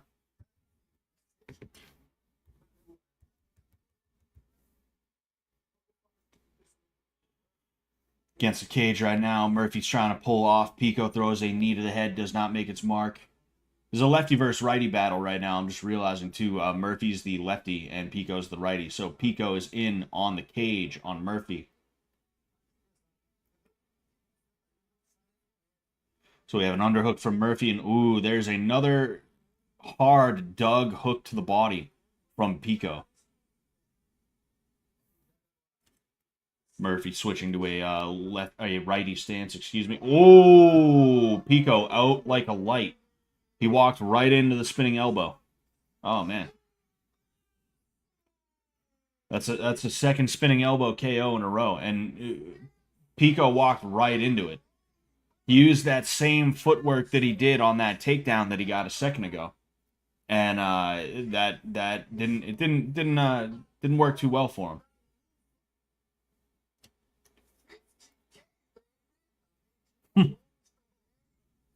What the fuck was that? Fifth chicken, baby.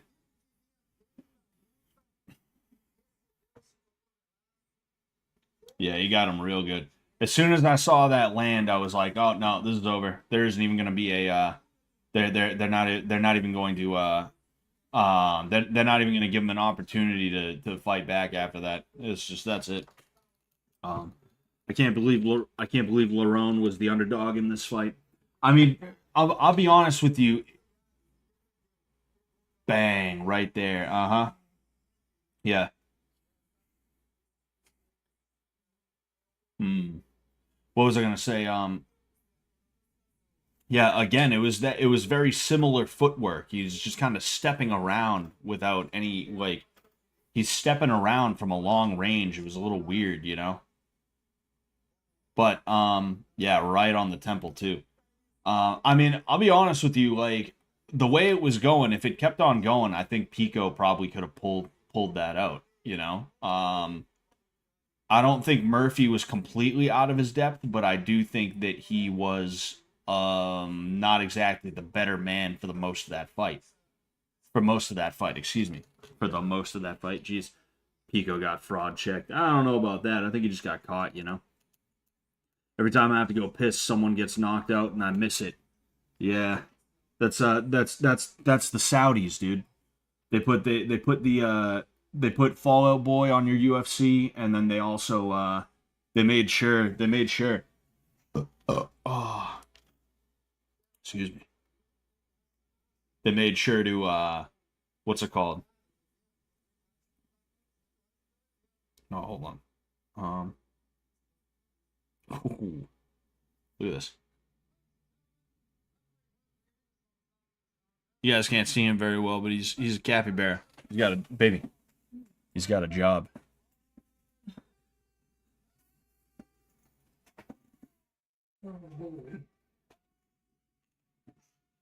I love when capybaras look straight at you, right? Because they have the funniest faces.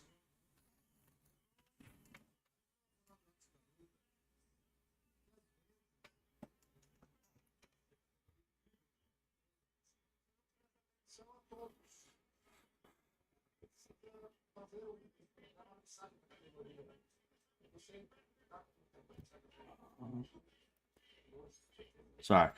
I had to work today and I was dehydrated all day and I started drinking this and I don't have like a headache, but I'm just like you know. I also was dealing with like the worst migraines, literally migraines. I got two migraines within 12 hours of each other that I've had in a long time. I went the whole summer without a single migraine, dude. I went the whole summer without a single migraine. And like I got two of them 12 hours apart, you know.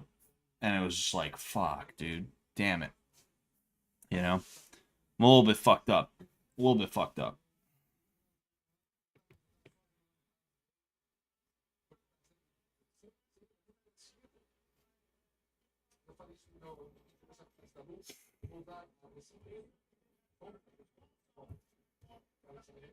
I want to see who we have up next. I believe up next is co-main, or was this co-main? I forget.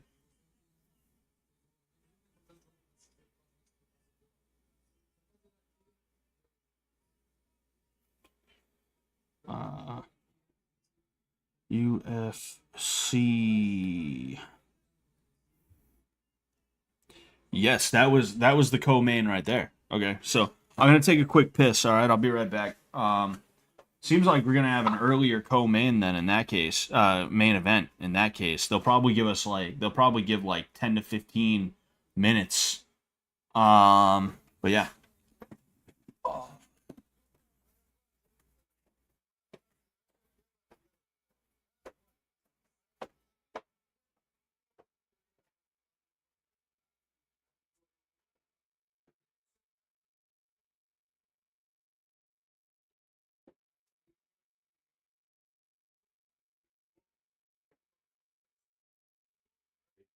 You need a fit. Are you going out there? No.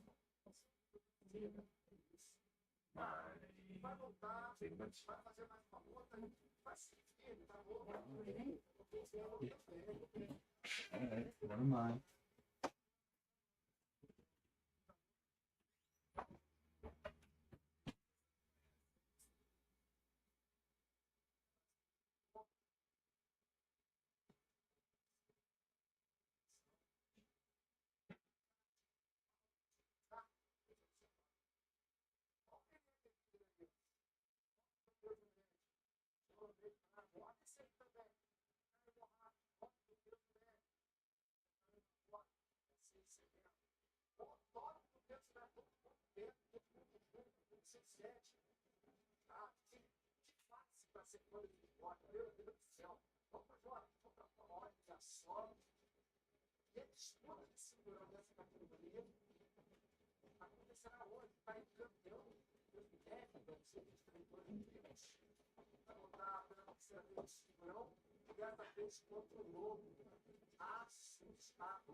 Estamos de volta no Nike gigantesco, andando para frente, sendo feliz.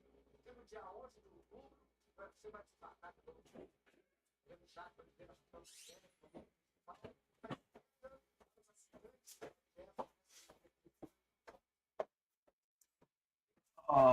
Yes, I'm back.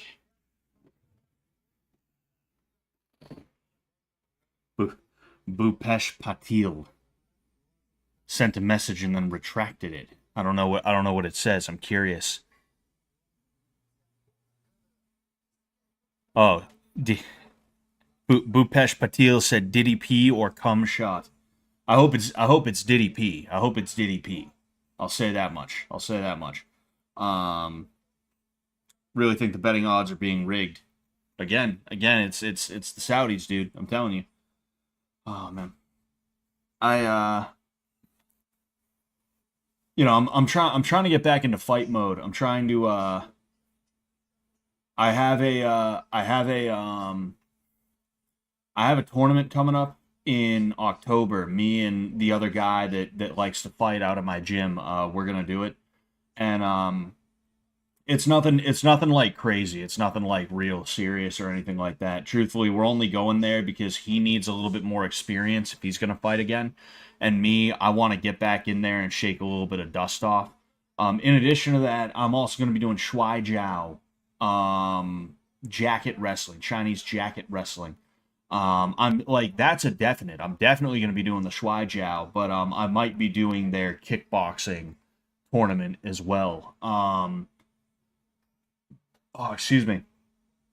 And it's it'll be nice because it's going to be me and some other guys who maybe they did some light preparation and stuff like that, but chances are they're not going to be killers or anything like that. If anything, I might have to take it easy on some of them, but we'll see how that goes. And what was I gonna say? Oh yeah, like from there, I'm gonna see how I feel, and I'm gonna see if I can continue losing weight. And if I can lose weight, then I'll take a pro fight. I want at least one pro fight. That way, I can sort of just that way I can sort of that way I can what's it called? That way I can just say I had one. I'm trying to like watch and talk at the same time. That way I can say I had one is really what it is. It'd be nice to just have one pro fight so that I can say yes, I had a pro fight. It'd be good. Plus, like, I don't want to be Mr. UFC anymore like I did when I first started, but it would still be nice to just see what happens. Like, I have one fight. Let's say I do well. Maybe I'll take another fight. Maybe I'll have one more. Quick turnaround. The thing about that is that you can have a excuse me. The thing about what's it called? The thing about pro fights is that you can pick your opponents a little bit better. You can be a little bit more choosy, if you will, about your opponents. And it's nice to be able to know that I'm gonna go in there matched with a guy that's gonna be like good for me. I will be rooting for you, Scott. Thank you very much, Andy C. Thank you very much. Yeah, I'll get anything I do. I'll get on video and I'll post here or not. Well, yeah, post here, post on my YouTube channel, and we'll review whatever and stuff like that too.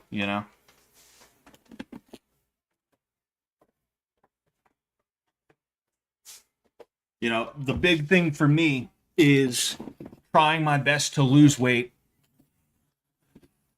And in addition to that, trying to make sure that I can, what's it called? I can mitigate the neck issue that I have. Because it's like I said, I got 2 migraines. The first one's in like 3 or 4 months that I've had. I got 2 migraines just out of the blue a few days ago, if I start working out again and I keep fucking my neck up and stuff like that and I keep getting migraines, there's no point, It gets to a point where it's like, look, I want to have the fight, but also like, I mean, I can't train for it, It's like, fuck, man.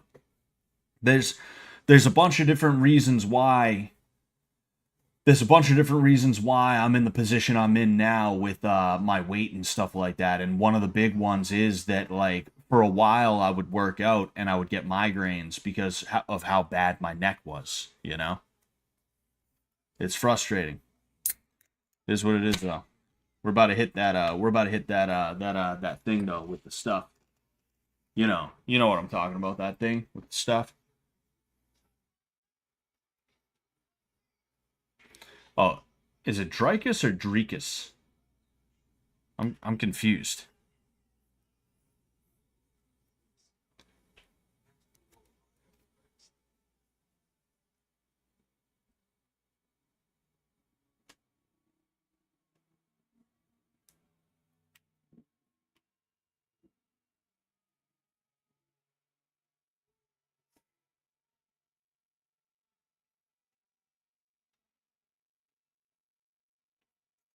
Fucking people. I've been meaning to do a video about what's going on in DC, right? We don't need to talk too much about it now. Chimaev is making his walkout right now.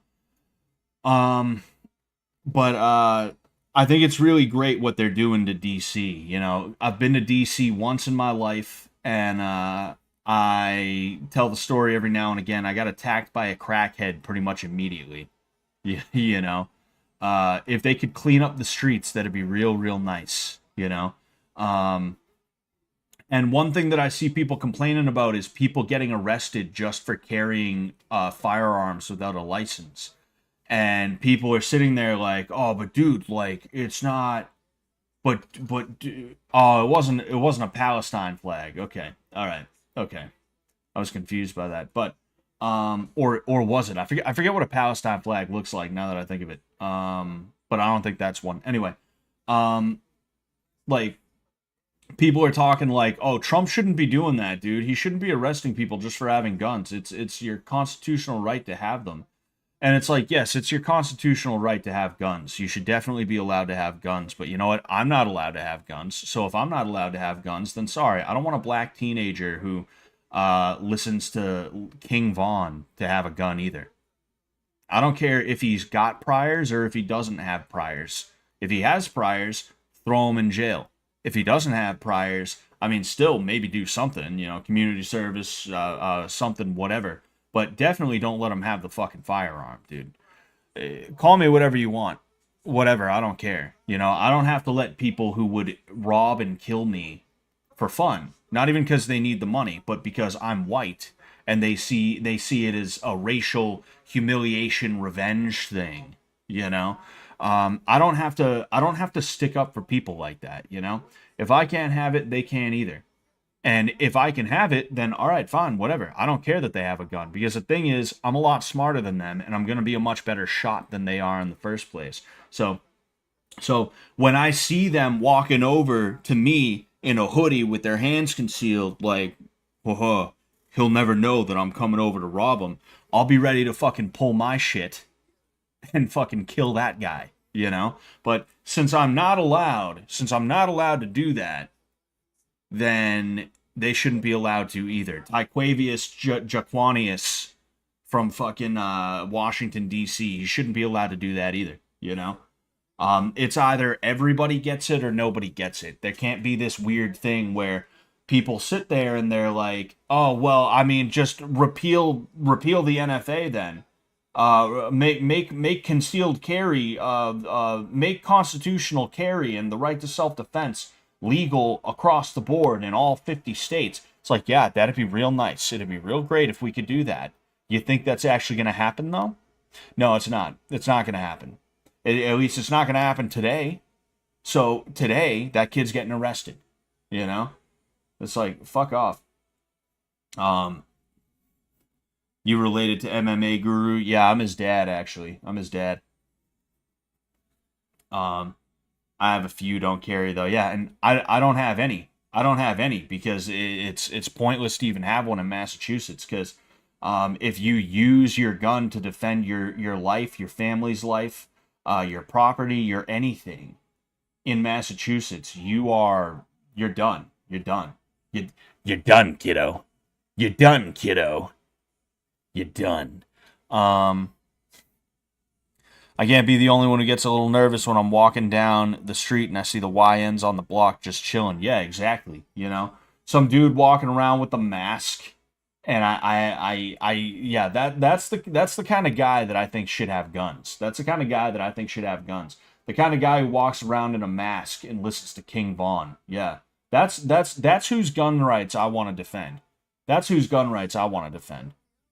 It's like, get the fuck out of here. You know, it's ridiculous. I'm tired of. Damn, I just spilled the fuck out of it. I literally missed. I went like the right side of the mouth hole thing, and the left side went. I'm done for that. But like I don't have to be so principled that I become impotent. And that's the issue with a lot of people, and that's why libertarians will never have any real power in their entire existence. At some point, the Libertarian Party is going to die off because people are going to realize it's fucking cringe and it's pointless and it's impotent, you know? It is incapable of supporting or giving life to anyone or anything. It is a non-starter. That's all the Libertarian Party is. And the reason why is because they are so principled that they are incapable of doing anything. Because their principle, the way that they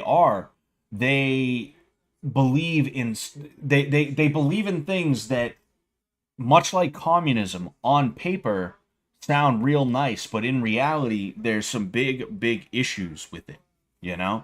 And to sit here and be like, well, we're not in real libertarianism, it's like, well, okay, then that means the YNs are going to get their shit taken from them. That means they're going to get arrested. Fucking don't sit here and be like, no, don't do that. And then those kids that you protected are going to turn around and they're going to rob somebody who is a law-abiding citizen who's not carrying guns because they don't want to get in fucking trouble for it, you know? Because in your neighborhood, it's a lot easier to disguise, or not disguise, but it's a lot easier to hide crimes when the cops show up. Did I say easier or harder? Because in your neighborhood, it's a lot harder to hide crimes when the cops show up. Because your neighbor is not going to be afraid to snitch on you.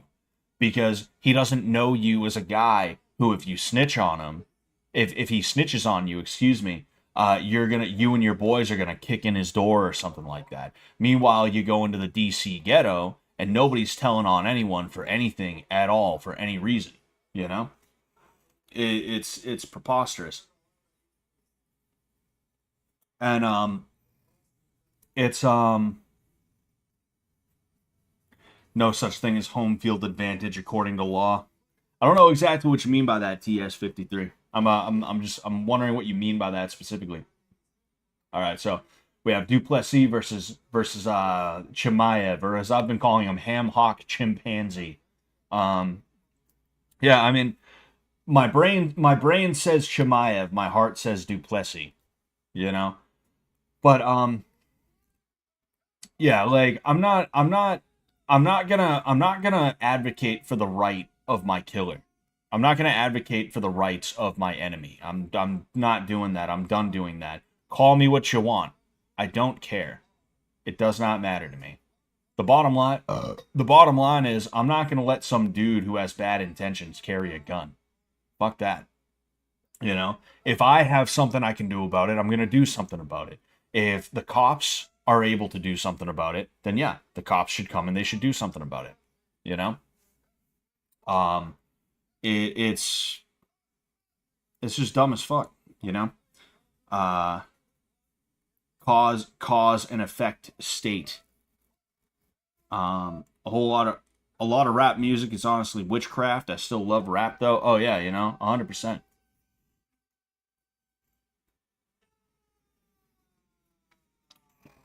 It's like, what? I have to die because fucking Tyquonius wanted to carry a gun. He wanted to carry a switch. And if I'm not willing to do that, I'm not a real American. I'm not a good American. Yeah. You can hold off. It's okay. I'm gonna do it now. Okay. I just didn't want you to miss this. Okay. My wife is being nice and she's cooking my bagel bites for me.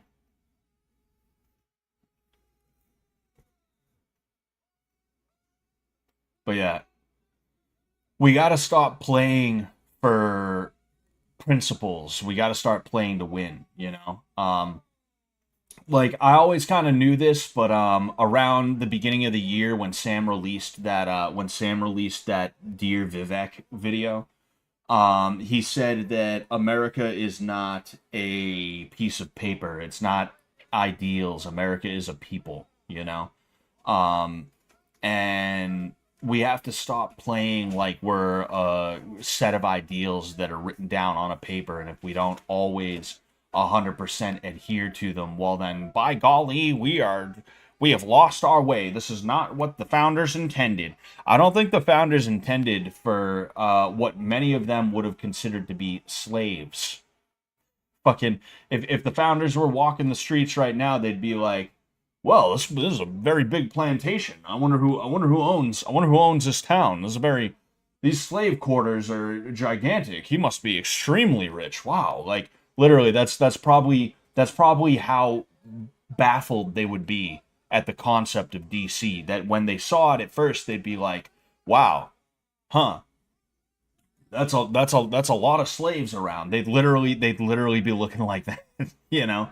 Um, I don't think the founding fathers intended for oh, I don't think the founding fathers intended for criminals to be able to commit crimes using the Constitution as their shield, you know.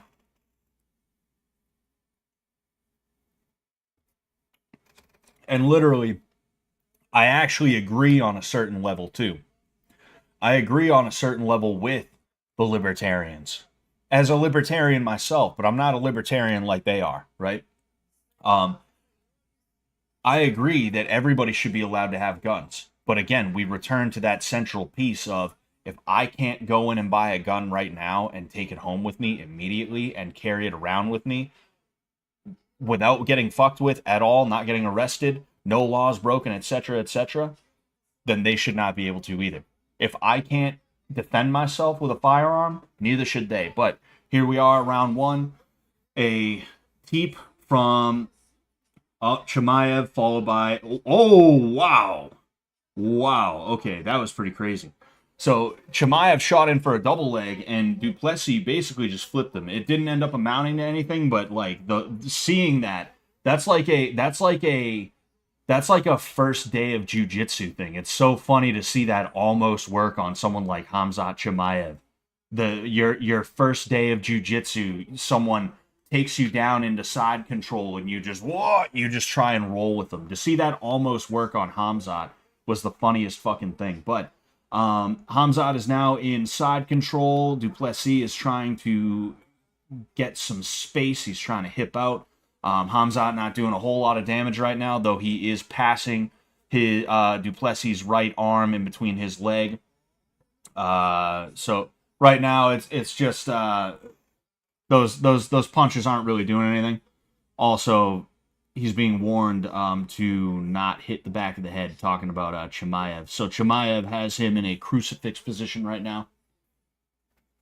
You know, again, no real damage being done. He's just kind of bopping him on the head. You know, he could do a lot more damage if he wanted to. Is the funny thing. Like he's just not. He's not hitting. He's not throwing the punches as hard as he could. He's just kind of bopping him. Looks like Duplessis may almost be out of that. He not quite. I thought he was going to be able to get his arm out. So yeah, he's just kind of stuck in the crucifix position right now, you know.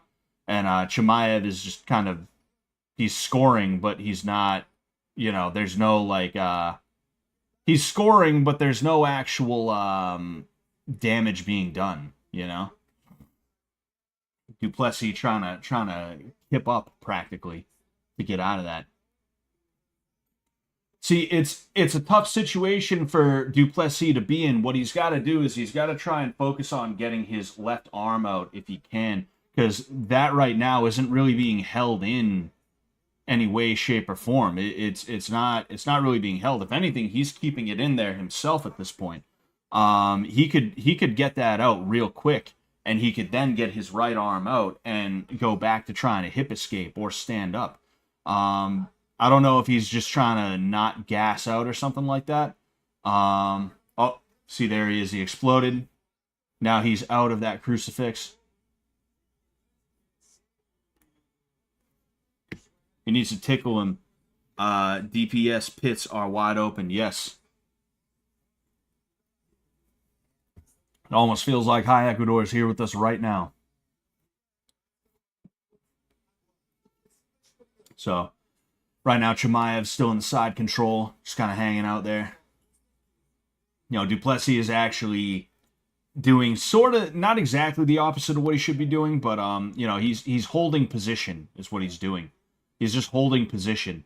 I think he's waiting for either the referee to stand him up or he's just gonna run the clock out, because the damage he's taking right now is not really actually damaging him. It's not really hurting him. You know, he's just kind of like he, excuse me, he's kind of able to take it easy just a little bit. You know, the thing about grappling is that like you would think the guy on bottom is gonna be like more tired, but a lot of the time he's not because you learn how to relax on bottom when you're grappling.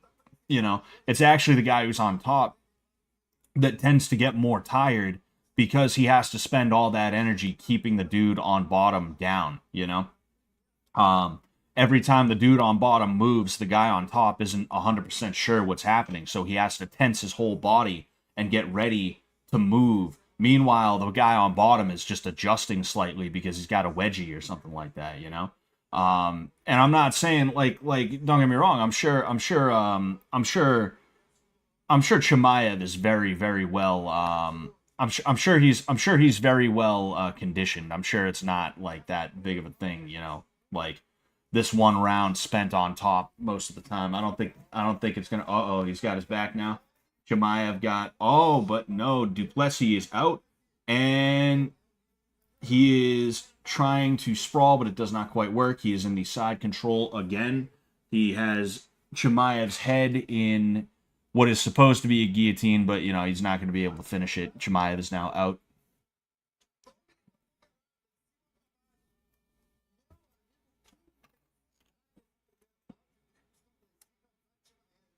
Yeah.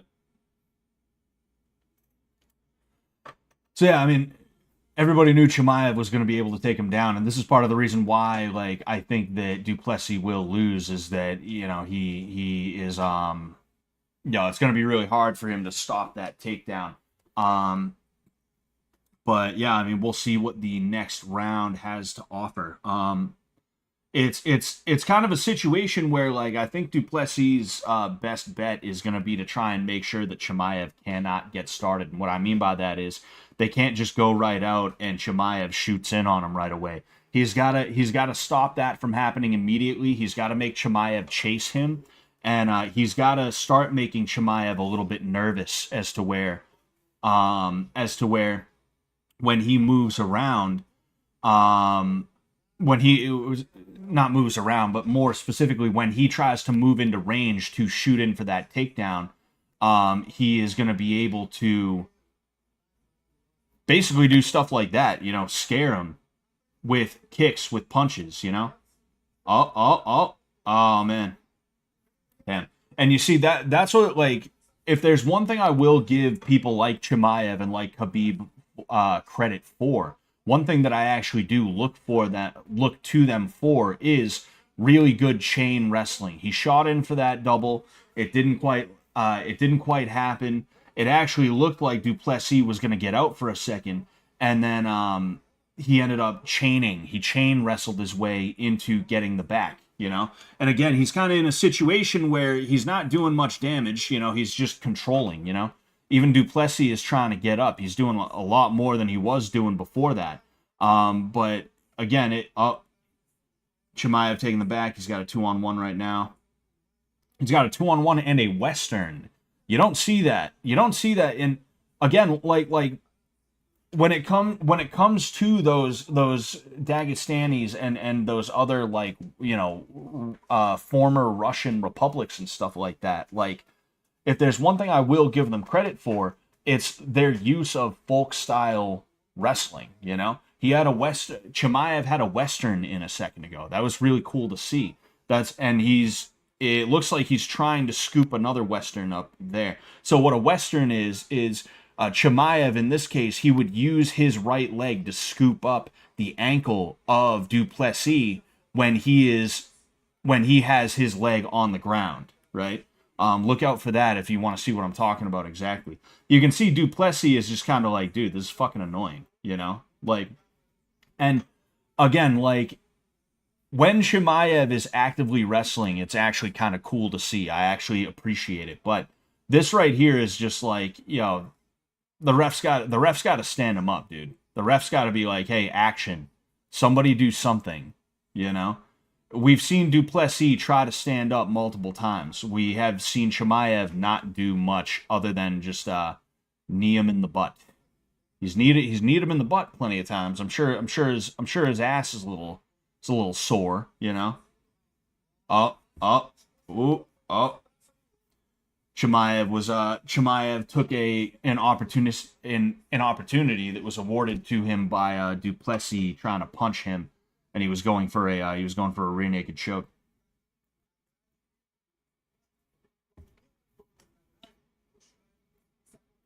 Again, like I just don't think dudes should be allowed to fight like this. Like you should be going for a finish. You shouldn't be holding him in place for the better part of a round. So here we have him actually trying to improve position, which is nice. He had one hook in, but as soon as Duplessis moved, he went right back to that control position. Saudis love the ass knees. Apparently they do. Apparently they fucking do. You know, these are the guys that they want to promote to make to make everybody believe that Muslims are the best fighters. You know, I wonder what Chimaev's stack is like, by the way. I wonder what his sups are. I wonder what kind of sups he's on, you know? Because that's another piece about Russia and those former republics is even when USADA was a thing, USADA wasn't actually able to go out to Russia. They had to contract through a company that was actually a Russian company. And if you think that there isn't corruption in those Russian companies, I mean, there was even corruption in the American companies that do that stuff. You know, you had Brock Lesnar who fought Mark Hunt, and they knew that he was juiced, and they kept that fact hidden. They didn't let anybody know. The fight wasn't off or anything like that. Mark Hunt only figured out after his fight.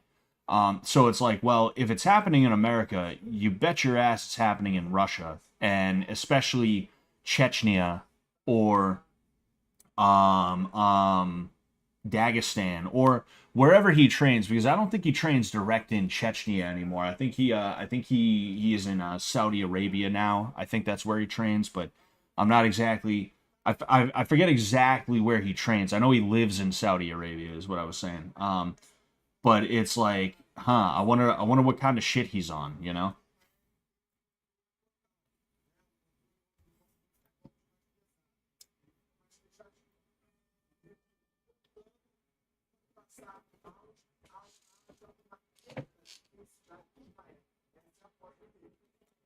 Man.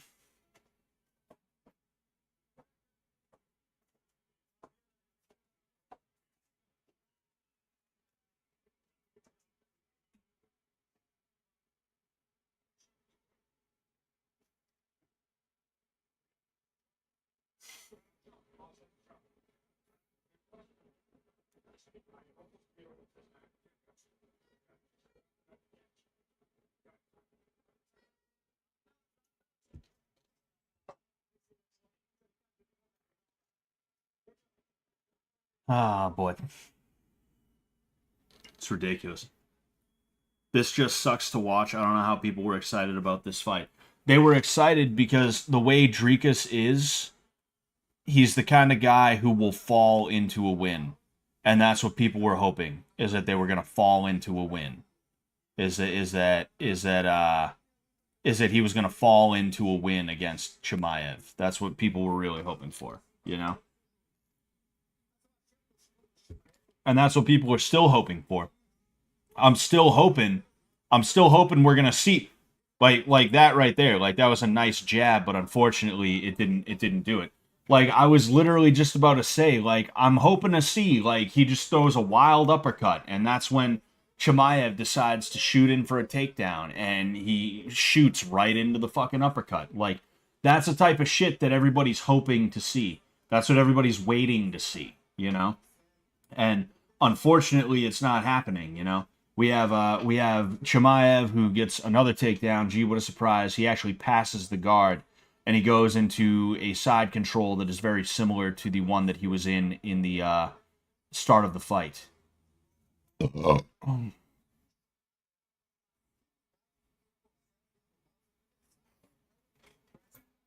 No, I seen memes of that on X. Him falling into a punch. Yeah, it's just so frustrating that dudes are allowed to do this, you know? Like, and people who, mind you, they're just fanboys. They're just simps, you know? You shouldn't take their opinions seriously.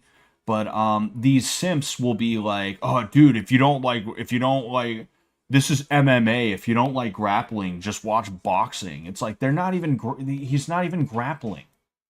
He's laying on top of him, doing nothing. You notice how I perk up whenever there's a takedown? You notice how literally last round I was saying, "Hey, if there's one thing you can give credit to these guys for, it's that they do really good wrestling where they'll shoot in for a takedown and they won't get it, and they'll chain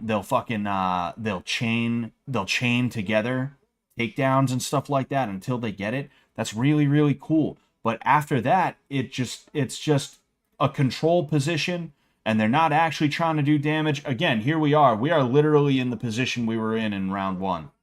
In round one, and Chimaev is not even trying to do damage. He's not even trying to do damage right now. He's just kind of bopping them. That's it.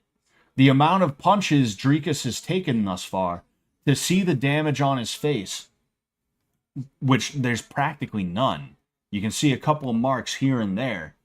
The amount of punches, if you showed somebody the numbers for this fight, and you showed how many punches, how many significant strikes, if you can even call these significant strikes, if you don't even call significant strikes, just talk about how many times Dricus has been punched. People would think, "Wow, is he dead? Is he brain dead? Is he concussed at all?" No, no, he's not. He's fucking not. You know, it's like, holy shit, bro. You gotta be kidding me.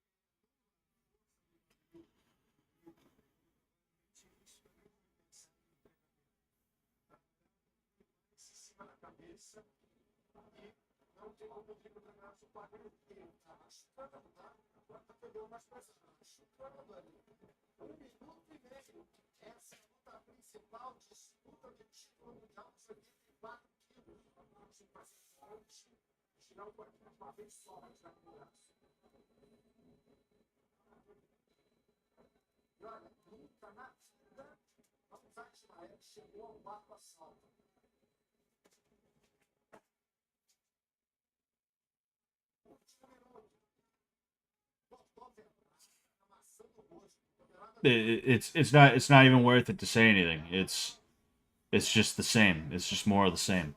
This fucking sucks.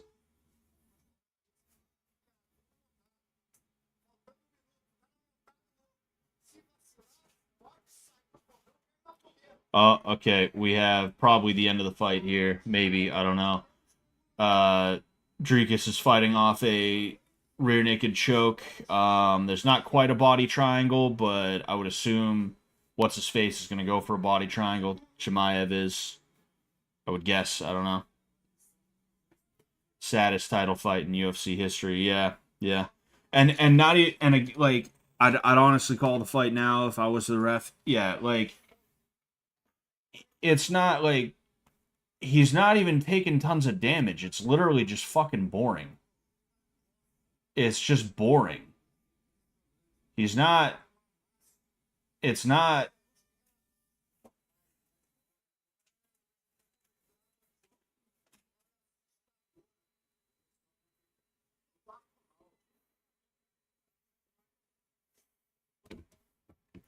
It's fucking boring, you know? Scratch Coach says stop, he's already dead. That's the thing, he's not. I mean, he's tired now. I know he's fucking tired now. You can see it. But it's like other than that, dude, it's just like this fucking sucks, man. Not as bad as Izzy versus Romero, dude. Just about. Just about, dude. Honestly.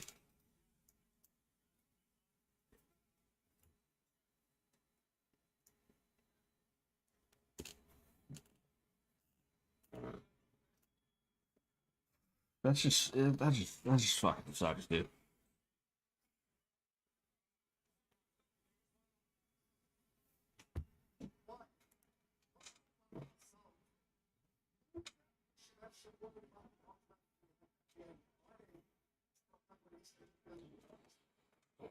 Look at how disappointed everybody looks.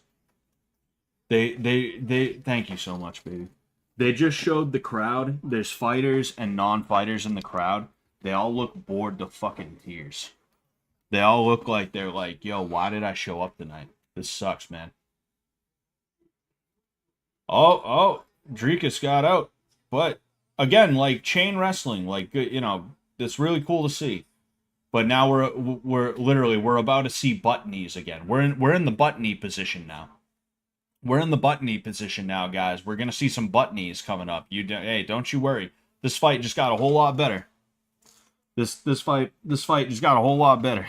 Everybody loves that rat lip. Oh, dude, they can't get enough of them, bro. They can't get enough of them.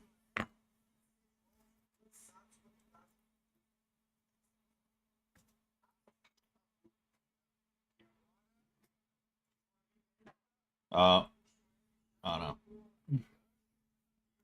Dude, at what point, if you're Dricus, do you just start biting? Honestly, the sport is so dead. Yeah. Yeah. And again, thank the fucking Saudis and thank Dana White for taking money from the Saudis. Time to beat the rush to the parking lot. Dude, that's what I'd be thinking at this point. I'd be like, yo, this fucking sucks, bro.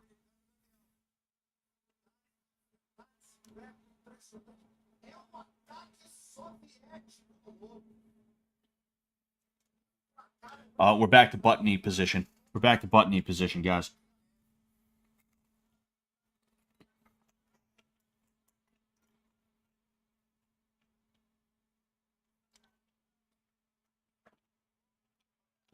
There they are. There they are, the butt knees. The butt knees. Oh, there's more, there's more, there's more, there's more. Butt knees. Oh, hell yeah. Hell yeah.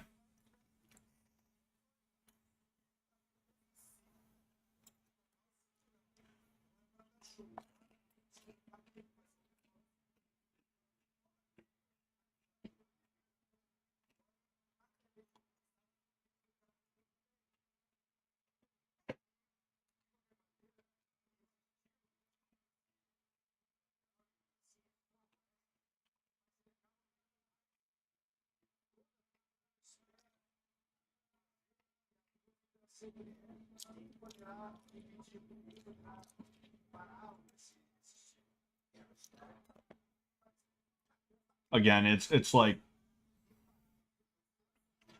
Dricus got tired of butt knees, so he decided he'd roll over, and we're gonna see more crucifix door knocking.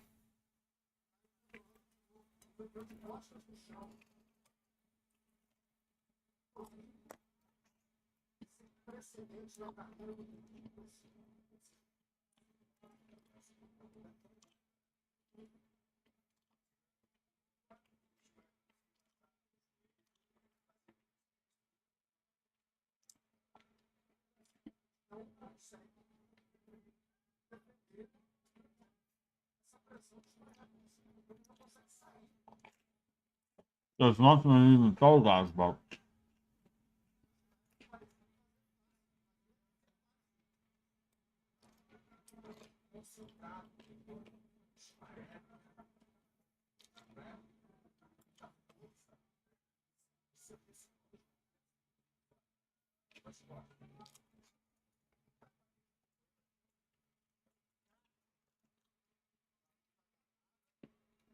Back to butt knees.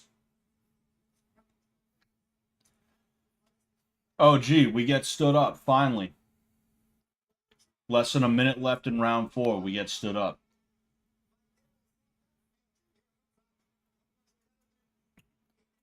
So Dricus landed a jab, and then he seemed to land a kick as Chimaev was on his way in for a yet another takedown, and we are back to butt knees, ladies and gentlemen. More butt knees.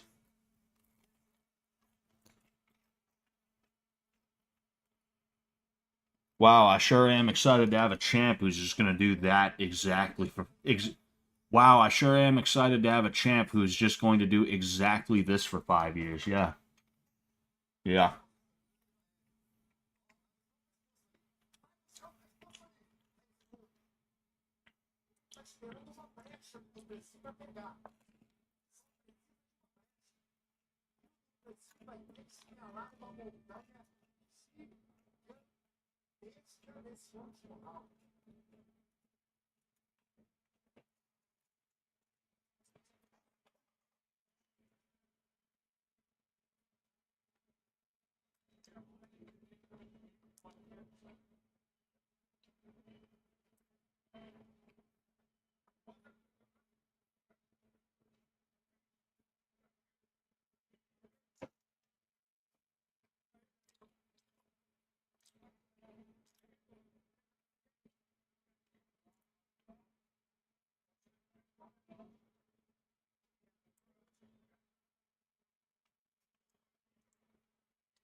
This pay-per-view was $80.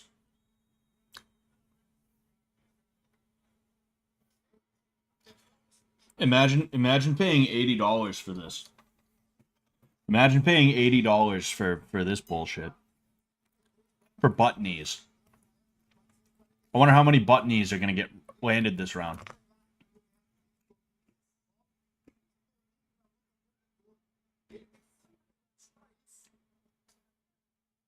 Head kick from Chimaev. It seems like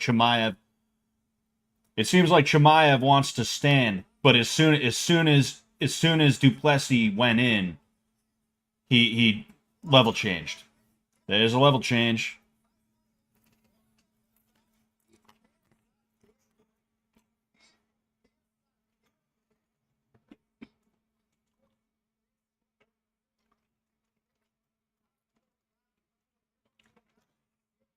Natalia. It's not even impressive is the thing.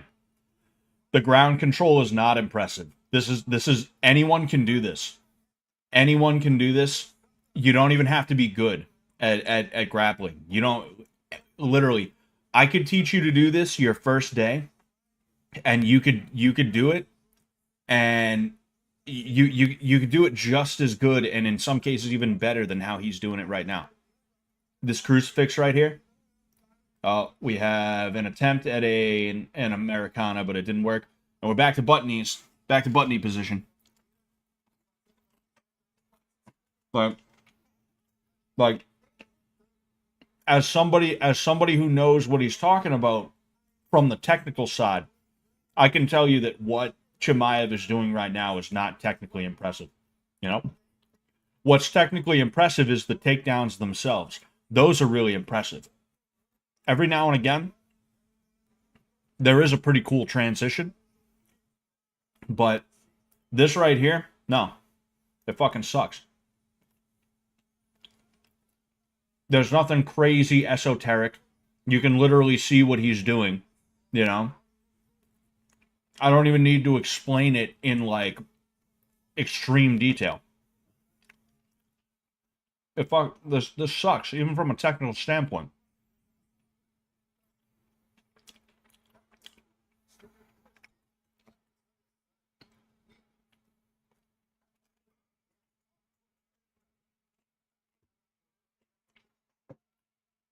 He's throwing knees to the kidneys. Not even to the butt. He's throwing... Oh! See, that's why we like Drikas. That's why people like Drikas, is because every now and again he does some crazy shit like that, and now he's on top. Now we actually have something to look up, but here we are. He reversed it for a second.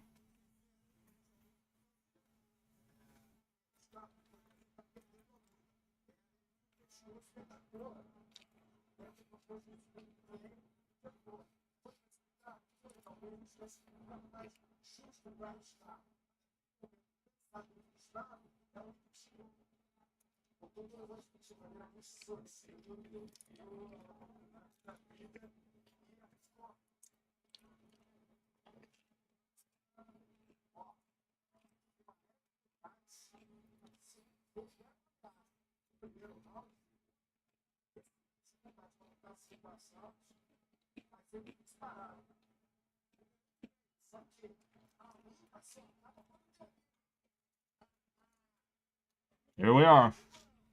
Standing him up. I wonder what's going to happen now.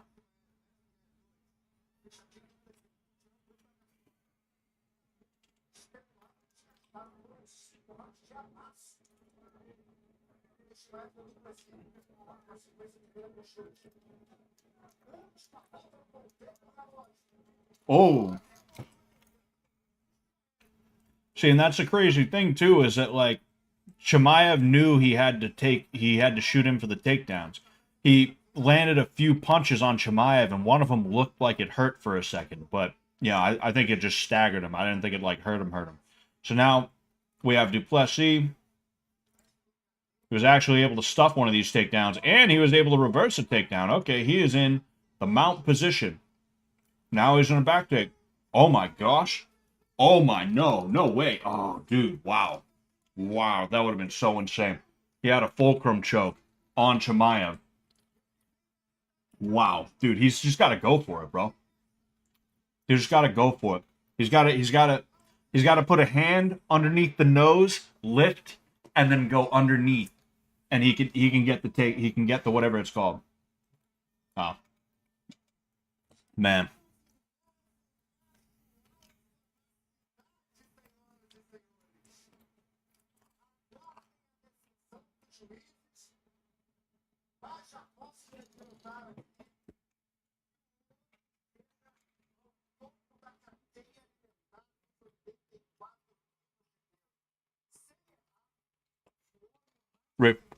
Remilio watching on Twitter, UHC Ultimate Hugging Championship, dude. Remilio, did you see those button knees? Those button knees were devastating.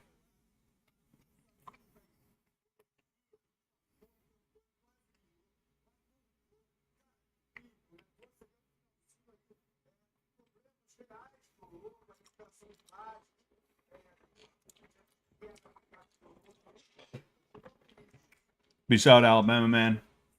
Hope you're doing well. Thanks for tuning in.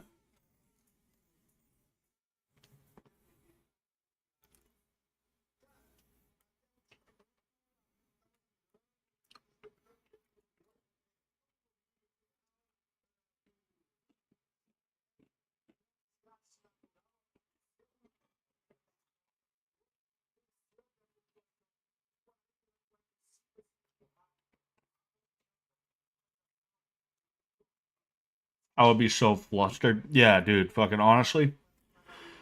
If I was Drekus, I wouldn't even be mad. But during the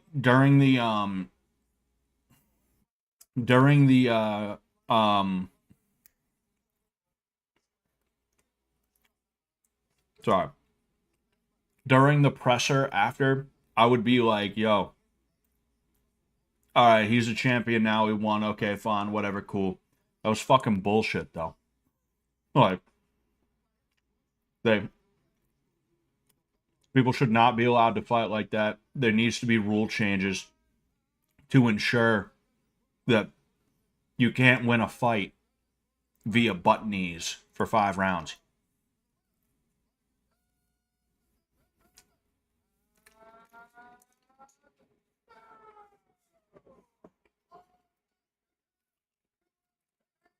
No pop in the crowd at all. No, yeah, literally, crowd. That yeah, my wife is like the crowd's just like, they're like, okay. That was just fucking disgusting, bro. Um, if anything, I think what it really does is if anything, I think what it does is it actually validates Drekus more as a fighter. Because think about what Hamzat was doing to all these other guys. Think about what he did to Robert Whitaker, right? Um, think about all these dudes that Hamzat was known for like fucking up and things like that. He couldn't do that to Drekus though. He had to hold on for dear life for 25 minutes. Is what he had to do, you know. And anytime Drekus got free, he made Hamzat pay for it, especially in that last minute, you know. He won, yet he got exposed. Exactly, you know? What I want to see is someone like, I said it was bullshit. I said it was cheap. I released a video recently. I'm gonna finish a little, chew my bagel bite a little bit more here.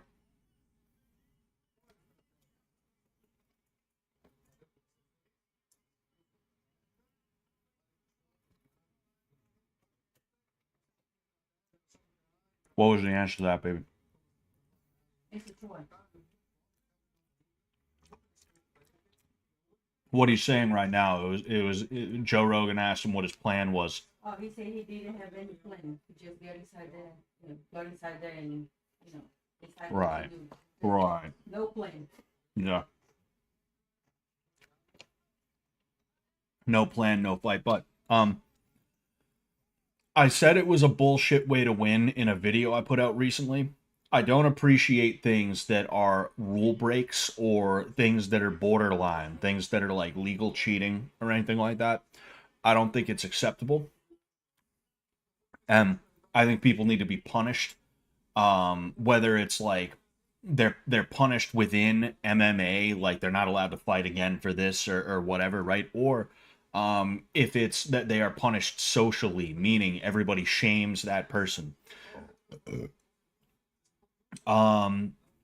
Specifically what I'm talking about with those rule breaks and stuff like that and things that it's like, okay, it's legal, but it's cheap, is the fake glove touch to an overhand, right?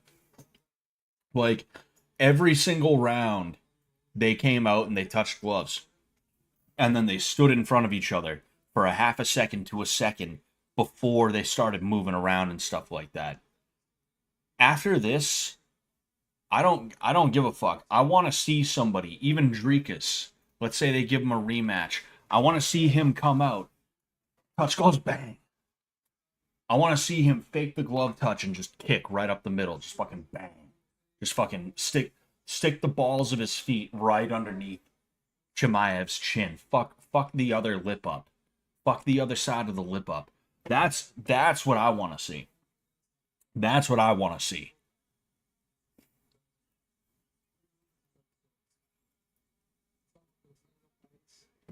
Anyway, but yeah, it like it's just bad, dude. It's bad. It's unsportsmanlike on the part of Chimaev, you know, and until the UFC and just MMA in general changes, but especially the UFC because the UFC is the top of the sport. Until the UFC utilizes its influence to force a change, you're not gonna see that. I thought that was fucking John Jones for a second. I was like, what? Anyway, until the UFC forces a change, you're not gonna see anything real. You know, you're just gonna see you're gonna see more of this, and it's gonna be awful. It's gonna suck. You know, I feel molested and hollow like an empty avocado. These guys come from a part of the world where it's not okay to be gay, but then fight like this. Yeah, they do a lot of weird things. They do a lot of weird things like that, you know? Knew this would be the outcome after the Kamaru versus Hamzat fight. Yeah. It's like, fucking A, dude.